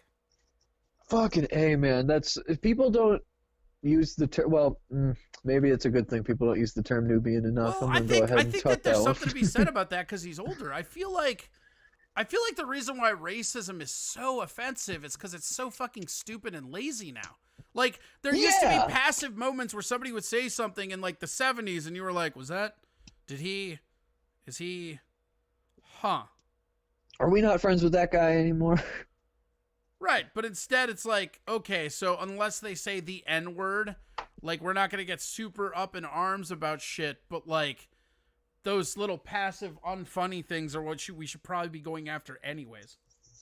Yeah, I say we go after hack racism, right? That's what I'm saying, man. Get creative on that shit. Yeah, stop being a fucking hack with your racism. Oh, look, anyone can just lob out the N-word. Can you devote your entire life to hate? It's like I'll give you an example. It's like my great grandpa, right? That dude was racist as fuck. And I'm not condoning it. I'm not saying it's the right thing. I'm just saying what happened, right? Oh my god, what a preface. Well, I'm just saying, like there are people, like, this is the thing that I have a problem with all this, like, oh, nobody, we can't tolerate racism. Like, oh, cool. So none of us are talking to our grandparents ever again? Like, that's just what we're doing? I've had that same discussion with people before. It's like, I think everybody's racist to some point. And I think that when we educate or fix things, that's when stuff gets better, right? Oh, yeah. It's just, I think in terms of, like, educating your grandparents, definitely not going to happen. Right. What am I going to do? It's like honestly, in fucking Hibbing, Minnesota, I sat down for a family dinner where my racist uncle said the N-word like 8 times, and wait for it, he was talking about Obama every time he did it. Oh my god, of course he was. And I just, like, to me, that was such a weird thing, because it was like, all right, I get that you're racist. I get that. But, like, you think if anybody could transcend this to just get your respect, it would absolutely be the president of the United States. Like, at the very least, like, you don't have to be less racist or anything, but, like, maybe that's the one guy you're not calling N-bombs. Yeah, or at least be like, look, man, times have changed, clearly. Like, a black man is the president. You have an antiquated way of thinking, and just good luck telling that to anyone about anything. I hope you never get into office, because I'm sick of you guys legislating internet laws. Exactly. You don't get to look at my Google history because I use DuckDuckGo, Right. you dumb fucks. If you don't know how to log in to Tumblr, you don't get to talk about rules of the internet. Yeah, for real. Motherfuckers who need to email me to open like a zip file, you can go fuck yourself. Oh, that's even. I get even worse. You ever have somebody like have to walk them through how to use WinRAR? Like, oh my lord! I gave you the fucking program. Well, it says evaluation edition. Yeah, click cancel. Now do what you're gonna do. Yeah, it's gonna be free forever. That's how that program works. Right. But they're gonna chirp at you a little bit at the beginning. If you like it, go back and give them money. It doesn't really fucking matter. It's like the weakest mafia shakedown ever.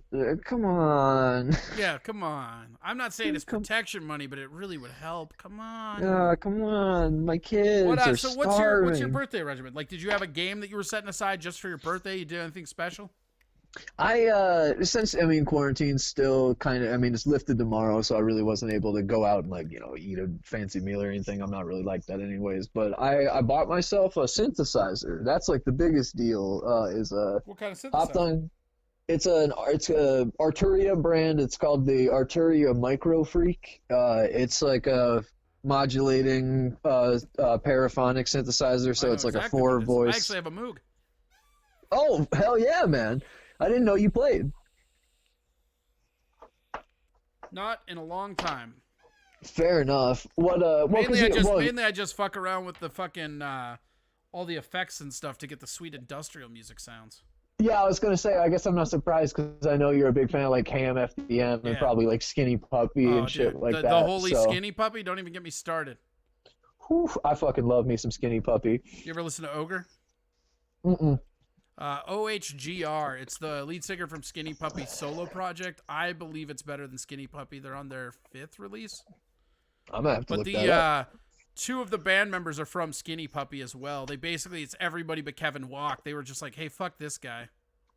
Or Kevin Key. It was Kevin Key. Kevin Walk died. There were 3 Kevins in that band at one point. I was gonna say, damn, there was 3. Yeah, the main guy, Ogre Navek. It's like Navek is Kevin backwards, and that's why he went by that. Because there was just too many. Yeah. Too many Kevins. Well, and then 9 Inch Nails stole that dude's look, which is super funny. Yeah, for sure. And just sort of like. Have you ever seen that? Have you ever seen that Ogre picture that like Trent Reznor based his look on?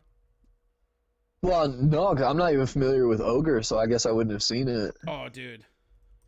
So, I'm gonna find it. I can just send it to you when I find it. Yeah, you can send it to me on Messenger. Yeah. So, back in the day, Trent Reznor was like a weird ass like Britpop guy. Like he was dressed in like flock of seagulls and shit. The big swoop in the hair and shit like that. Yeah. And so he went on tour with Ogre, and like the next time he came out, he's looking like this, right? And I'll hold on. I'm actually gonna put it. I'll send it to you too, but I'm gonna push it on. Oops, god damn it! No, I don't want to links. God damn it! The internet becomes me. I'm so bad at this. There. Okay, that one, and then there's one other one. But he like literally, I'll show you like. Here, I'll show you the. I've got. Oh, this is gonna be great. Hold on. I'm excited for this because you're gonna laugh your ass off. I'm so prepared. I'm ready for like the picture to just pop up. Yeah, I mean, I gotta find the like. So I found the picture I was talking about, but now I just gotta find the. You gotta find the comparative one. Let's see here. Man, I can vamp for you though. To keep talking about that keyboard. Keep talking about that keyboard, man. I'll keep finding this. It's a like I was saying, it's a paraphonic 4-voice keyboard, so it's like you can do 4 notes at a time playing chords and all that jazz. I bought it because I program music that's sort of, I guess, I don't know, I guess in modern day people call it vaporwave, but it's just sort of like, I don't know, shitty video game music with weird elevator music samples all over it. But that's what I do. Are you doing like a band, or like why are you? No, it's just I do hip hop and I make like random instrumentals and shit like that. It's just I like to make like atmospheric. People call it annoying shit because people love to just like subcategorize the fuck out of music nowadays. So I guess like if you wanted to be a dick about it, it's called like chill wave or something, or vapor wave, some kind of fucking wave. But I just make like chill beats to smoke dope and play video games too, and then make beats to rap over and stuff. Sure. It's a good time. Good time for a white boy from the Midwest to pass the time in quarantine. A white man? A white man. Whiteman? Daryl Whiteman, attorney at law. Nice. Now I just want to go see Harvey Birdman. Harvey Birdman. Have you played the Harvey Birdman video game for the Wii? No. Is there one? Yeah, dude, it's fucking crazy. It actually plays a lot like Ace Attorney, like Phoenix Wright, you know? Yeah, it plays a lot like the Phoenix Wright games, but it's more of like it's sort of almost a turn-based litigation. Like the case will get presented, and then you can do rebuttals from like a certain list of different like predetermined rebuttals and shit like that. And you're basically just playing through a choose your own adventure couple of episodes of Harvey Birdman, and they're not like episodes that already existed. It's all shit that was written and voice acted specifically for the game. It's really fucking fun, especially for like a Harvey Birdman fan. Well, especially because I love like Ace Attorney too. Who made it? Oh, let me check really quick. Hold on, it's on my shelf. Harvey Birdman. It was. Skullfox wants to know if you have a YouTube channel. I do. It's Lonely Space Vixens. We make a really fucked up sketch comedy that borders on schizophrenic material, but that's me, baby. It was actually published by Capcom, but it looks like it was made by a company called Scaleform. So yeah, it's a Harvey Birdman Capcom published game.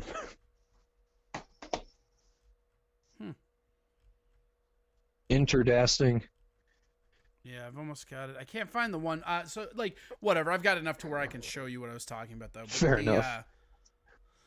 I wanted there was like a specific picture, but okay. So let's see. What's the easiest way to get these to you? Probably just Messenger, because you're probably not in the channel. Yeah, I'm on the Messenger though. Hey, shouts out to that guy who asked on my YouTube channel though. What a fucking hero! I'm gonna buy that guy a beer.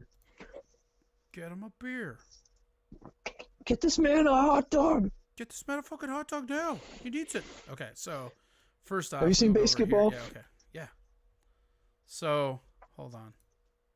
Corey, have you seen Basketball? Yes, of course I've seen Basketball. What kind of? I was gonna say that's what I was referencing when he's fucking when he's trying to tell. Hot dog. Okay. Yeah, so someone get this man a hot dog. So I'll just start here, right? Oops. See if we can't. Somebody subscribe to me so on YouTube. Stupid. This interface is so stupid. Yeah, they okay. So they at actually this time, did. So I'm gonna send them. So don't answer your messenger yet. Okay. I will not. I'm gonna put them all in for you in order. And then okay, cool. I get to have them in like a nice succession. In real life so people can get it. Damn, that person followed us on Instagram too. That means we gotta actually keep up with our Instagram posts now. Shit. Yeah, so there's a boom, there's that. Okay, hold on one sec. Go back over here. Okay, so I'm gonna lead this to everybody just so we'll get this correct. Okay, let me know when I can open it. So all right, what I'm gonna show you, right, is the very first picture that you're gonna see, right? Is what Trent Reznor looked like early on. Okay? Okay. He then, should I open it now? Hold on, not yet. He then went on tour with Skinny Puppy when he was still with a band that was not Nine Inch Nails, right? Yep. Immediately, he came back with a brand new look. And I mean, like, you can look up Ogre versus Trent Reznor style, and like, there are style rips that Reznor did all the way along. But so, I'll show the first one. So yeah, you can go ahead and look, and I'll show these guys right here. Okay. All right, so yeah, I'm seeing the very first one. The very first one is Trent Reznor. Dude, he looks like he's edging. Oh my god. Right. Okay. So that's him, right? Now at the exact same time, right? Yup. That other pictures, those are both Ogre at the time. Okay, so these two, the one with like him with his head on his hand, or his hand on his head, and then his fucking arms crossed. But this is that Ogre notice dude. the dyed hair, the style, Yeah. and this is where the style rip comes from, is that there's ones where he's in like some of the chain get up, the goggles that you see in 9 Inch Nails Closer was at a skinny cup, and he was known for his stage shows. So he was doing a lot of the shit that 9 Inch Nails stole and used as tropes. Oh hell yeah! This is just like a classic case of someone creating a wave and then someone popularizing it and making way more money off it. But and I mean, people like thinking look at they the were like what's progenitor. so crazy is like, and again, I couldn't find the one. There's like 2 of them that I put back to back that are like, it was so funny because it was an ogre poster, and then it was Trent Reznor made the exact same poster. That's fucking funny. Yeah, you're familiar with Soundgarden, of course, right? Yeah. So Darren Malakian from System of a Down just like fucking turned into Kim Thale from Soundgarden at one point. Like I don't fucking know how it happened, but like I'm gonna send you these 2 pictures because this shit fucking it actually blew my mind. Because in System of a Down, Darren was always rocking like an Ibanez Iceman guitar, which is like this really funny shaped guitar with like a big old like long horn on the bottom. I actually own one also because I was a big old System fan in high school and still am. But then he's the way you just outed yourself. Yeah, that's an odd flex, but okay. You could have just told us you were a homosexual, and it would have worked just as well. Anyways, so I noticed though, he started transitioning to using a Gibson SG, and I was like, oh hey, yeah, that's Kim Thale used like an ESP SG, right on, yeah, and then he just grew out this big ass fucking beard and just started like, yo, yeah, you know what? I'm Kim Thale now. Fuck it, who cares? And it's fucking uncanny. Like I'm sure you've seen the Black Hole Sun music video. You know when the Jesus looking motherfucker's just shredding his ass off while the fucking clouds are rolling by and shit. That's fucking Kim Thale. And I shit you not, saw that music video when I was like 13, and I was like, is Darren Malakian the guitar player for Soundgarden? You know, because I was like a dumb 13-year-old kid. So I was like, when the fuck did that happen, man? I went on the Google machine and I was like, oh, that's not at all what's going on here. Hold on a second, I'm having the same problem as you now. Like I know the exact pictures I want to pull up and I can't fucking That's exactly find what it them. was. It's like I was Googling through and there's these 2 pictures because like incidental like style theft, whatever, but like when you model an entire like photo shoot off someone else's other photo shoot, you're getting a little too tongue in cheek about it. Yeah, that's what I'm trying to find right now because it was like the fucking same exact pose. So like here, the first picture I just sent you, that's Kim Thale from Soundgarden. All right, here, I'm going to bring these up so the people here can see them too. Hold on. He's like the only idiot that looks worse when he's wearing a Tool shirt. And then this is what Darren Malakian used to look like. So this is, hold on. So this is the Kim Thale one, right?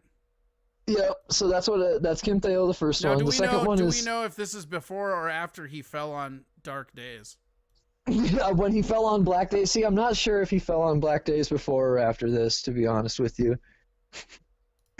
But then Darren came out just looking like chubby Kim Thale all of a sudden. Here, I just sent you that one. Okay, so that's what he looks like, right? Yeah.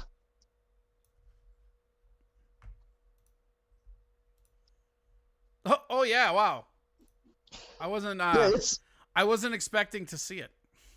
Oh fuck, I found the other picture that I was looking for too, the one where it's like uncanny. Like you fucking can't tell. Like if you put that picture of him next to like a more modern or an older picture of Kim Thale, you wouldn't be able to tell the fucking difference. Oh yeah. If somebody told me that was Kim Thale, I'd believe him. Yeah, that last picture I sent you? Yeah. Yeah, that shit's fucked up.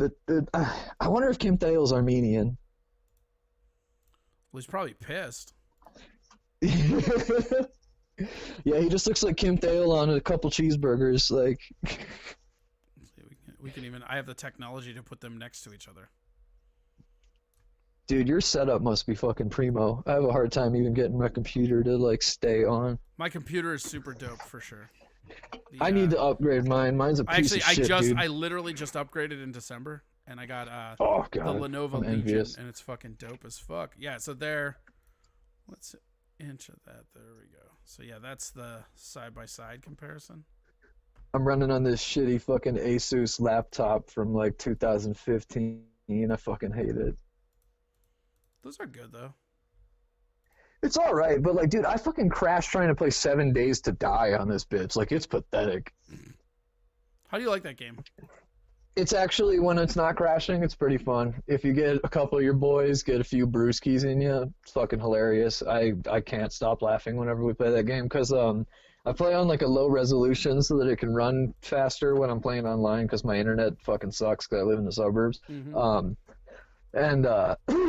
Fucking it looks so goddamn funny when the render distance is low and you see like zombies shambling towards you because it almost looks like a fucking mobile porta potty just like lurching at you, and I'm like, oh bro, he's gonna fucking tip us. Oh fuck. All right, here, I'm gonna show you absurd. something and I'm gonna play it on here. It's gonna get us a copyright violation, but I don't really care. Okay. So we're gonna get flagged. Here's this. This is Ogre's solo project that I was talking about, right? But this is he made this as a fuck you to Trent Reznor. And like calling him a cracker? There's also that's exactly what it is. There's also a part where he makes fun of Fred Durst, who he also hates for stealing from him, I guess. But the chorus is, "You think you're evil, but you're not." And what I'm gonna do is I'm gonna play it here for these guys so that everybody can see it, and then I will go back. So mute your so watch it on your. Are you on your computer right now or? Oh no, I'm on my phone, but I can actually run it while I'm on the. Yeah, I'm running it right now. Okay, cool. So here's what we will do. I will go full screen. Here, just do this. Watch it, and I will call you back after we watch it. Oh, here, I'm watching it right now. It's good. All right, here we go.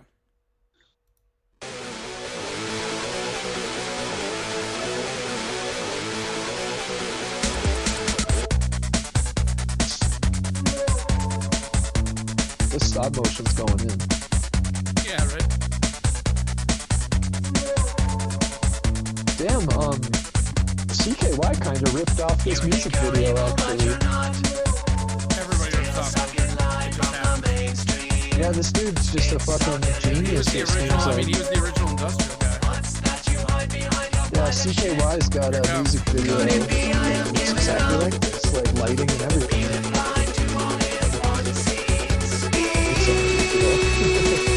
He's also Canadian.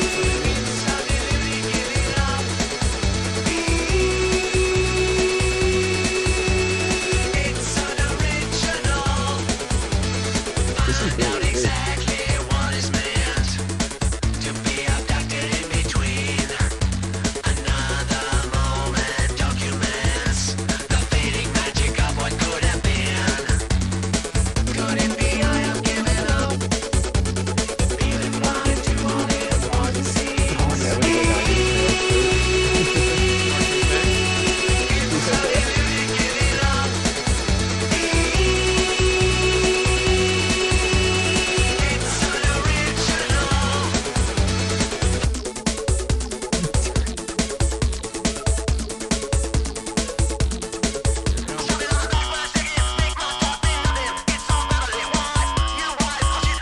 You guys already at like the rapper part?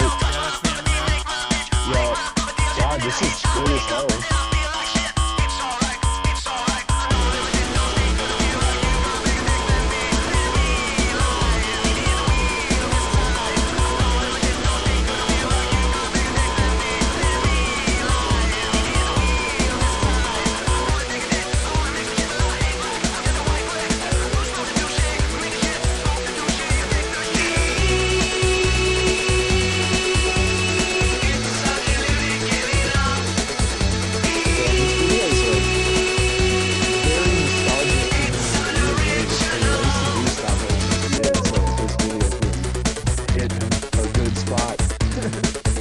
Well, that's exactly it. It's like there was a bunch of industrial tropes at the time, and he was also making fun of himself. But this is, I mean, the story of how Skinny Puppy got to Ogre. Like, so it was funny because Skinny Puppy was like one of the first movers and shakers here, right? And then like all of a sudden, because they were Canadian originally, but they got this weird industrial stuff. Like 9 Inch Nails is the one that will always get the credit because they made it mainstream. And there's going to be a lot of fucking industrial heads that fucking hate on 9 Inch Nails. And here's the thing. Trent Reznor's kind of a D-bag, but if you like industrial music, like Pretty Hate Machine is one of the greatest albums ever made. And there's no you can't even argue it. And that, you know, you can talk about down the, like, further down the spiral and all those, and that's fine too. Broken is real good, but like Pretty Hate Machine was a revolutionary like moment for industrial as a genre. And Definitely. so meanwhile, like Ogre's just out here doing whatever the fuck he wants. I kind of equate Ogre to an artist who I listen to a lot, and I honestly idolize. Because the guy is just like his amount of work is insane. He's prolific as fuck. He's got oh yeah, the best, man. Deadmau 5 all day long. Yeah, dude, I know you're a big Deadmau 5 guy. Yeah, I love him, man. Somebody just sent me a private message about it. Yeah, here, I will copy and paste that in chat for you guys. There you go. I should get rock hard about Deadmau 5. No, so I listen to an artist named Bones. He's in a internet music collective called Team Sesh. I liked him when he was still in End Thugs and Harmony. Yeah, I miss End Thugs and Harmony, but Bones is doing good on his own. I tell you what.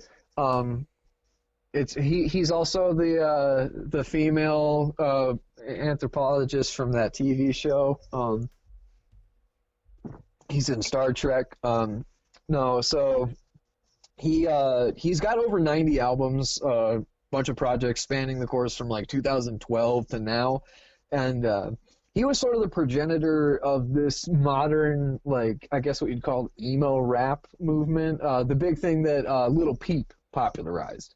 And I'm sure you've at least heard the name Lil Peep before, because he was a big name for a little while. I think he died in 2017. He died of a drug overdose, and he's big for the kids. You know, big old fucking. Okay, big for the kids. Big in the high school circles and such. But he popularized this sort of like sad rap thing, and you know what people call like sad boy rap. And, wait, so you're Bones telling was me that doing you resonate with sad bastard music? Weird. Oh yeah, weird. Strange. That's shocking to me, Derek.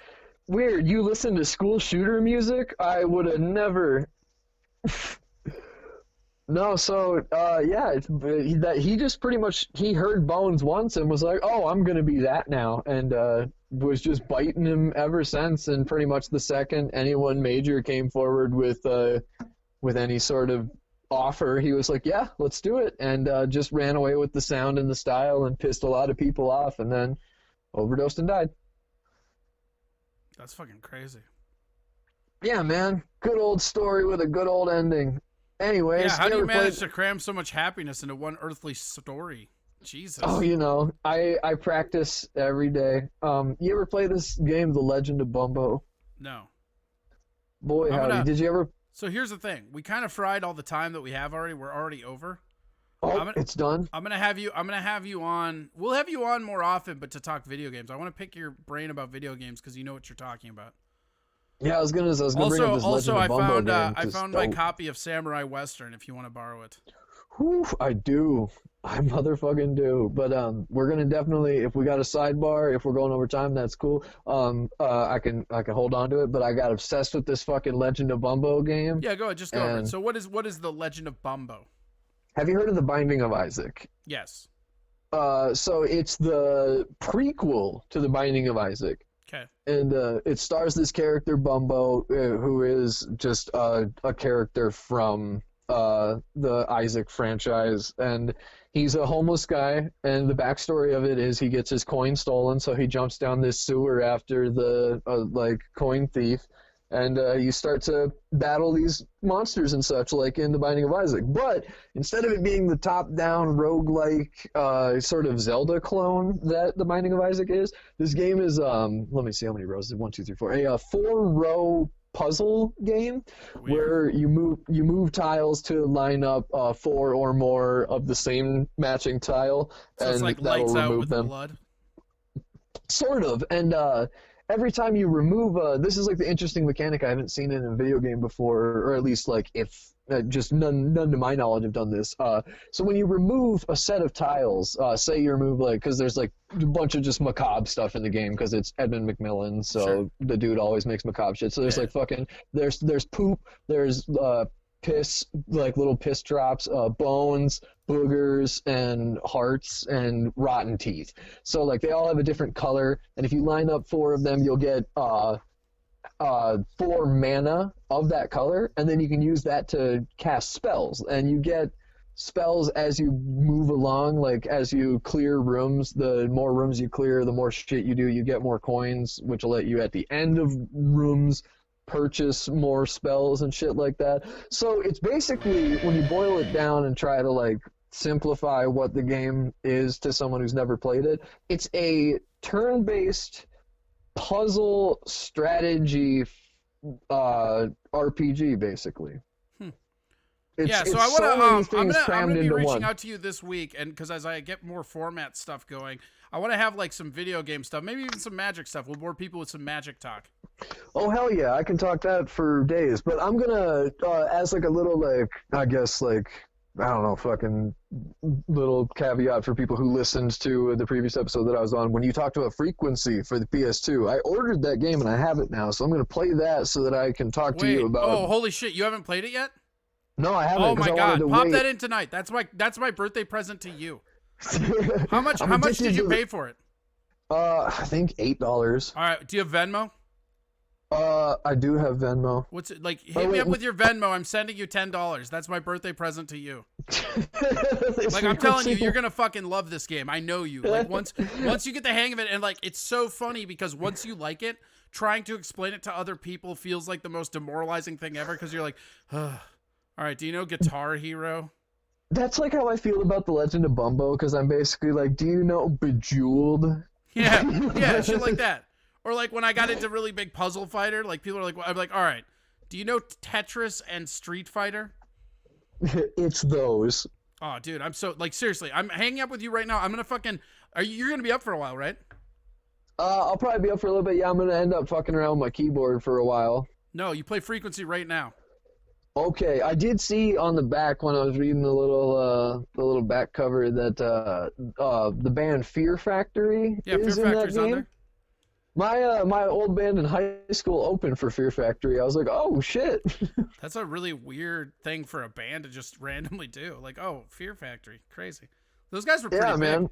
All right, I gotta cut you loose. I'm gonna fucking harass you in about 45 minutes to see how you like it.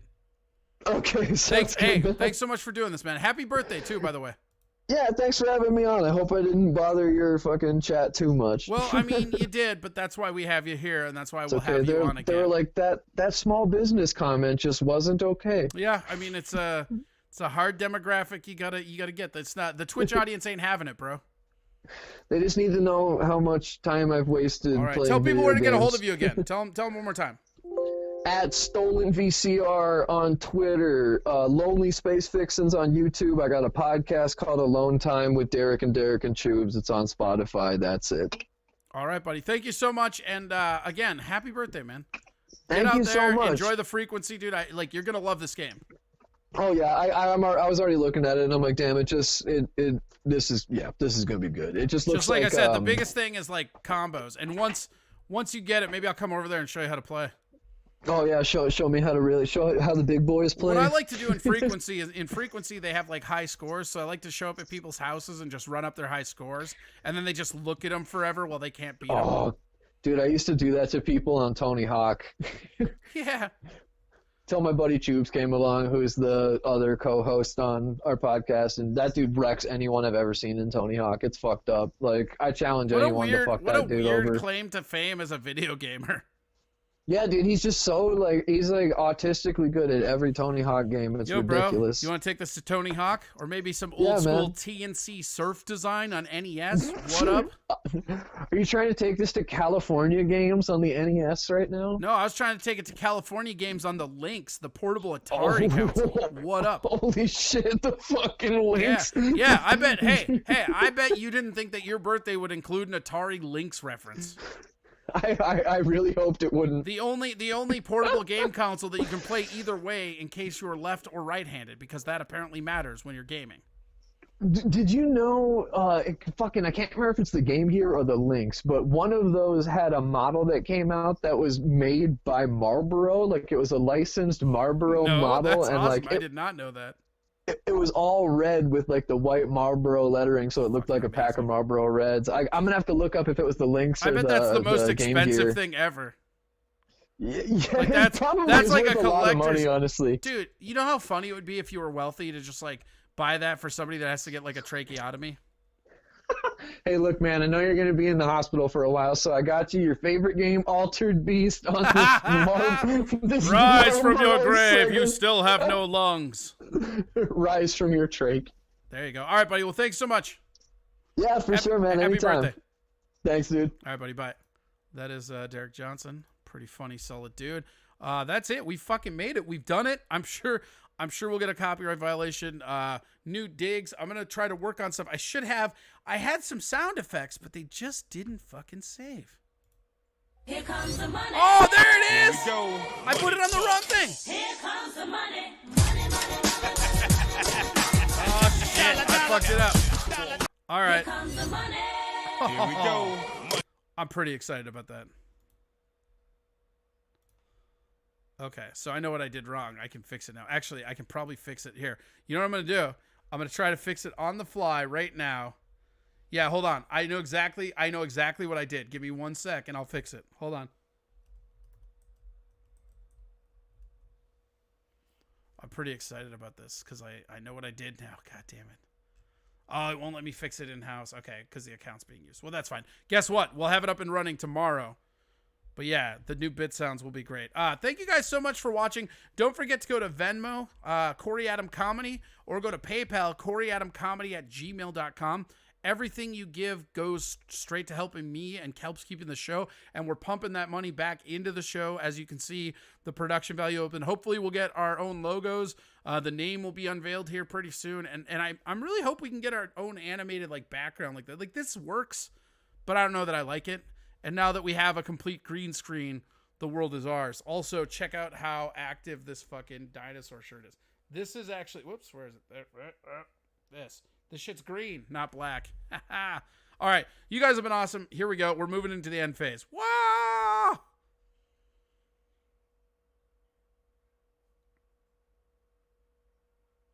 All right, here we are in the end phase.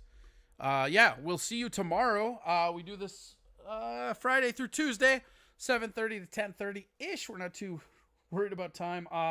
You guys have been awesome. Thanks again to everybody. Happy birthday once again to Derek. Yeah, that's it. We will see you tomorrow, baby.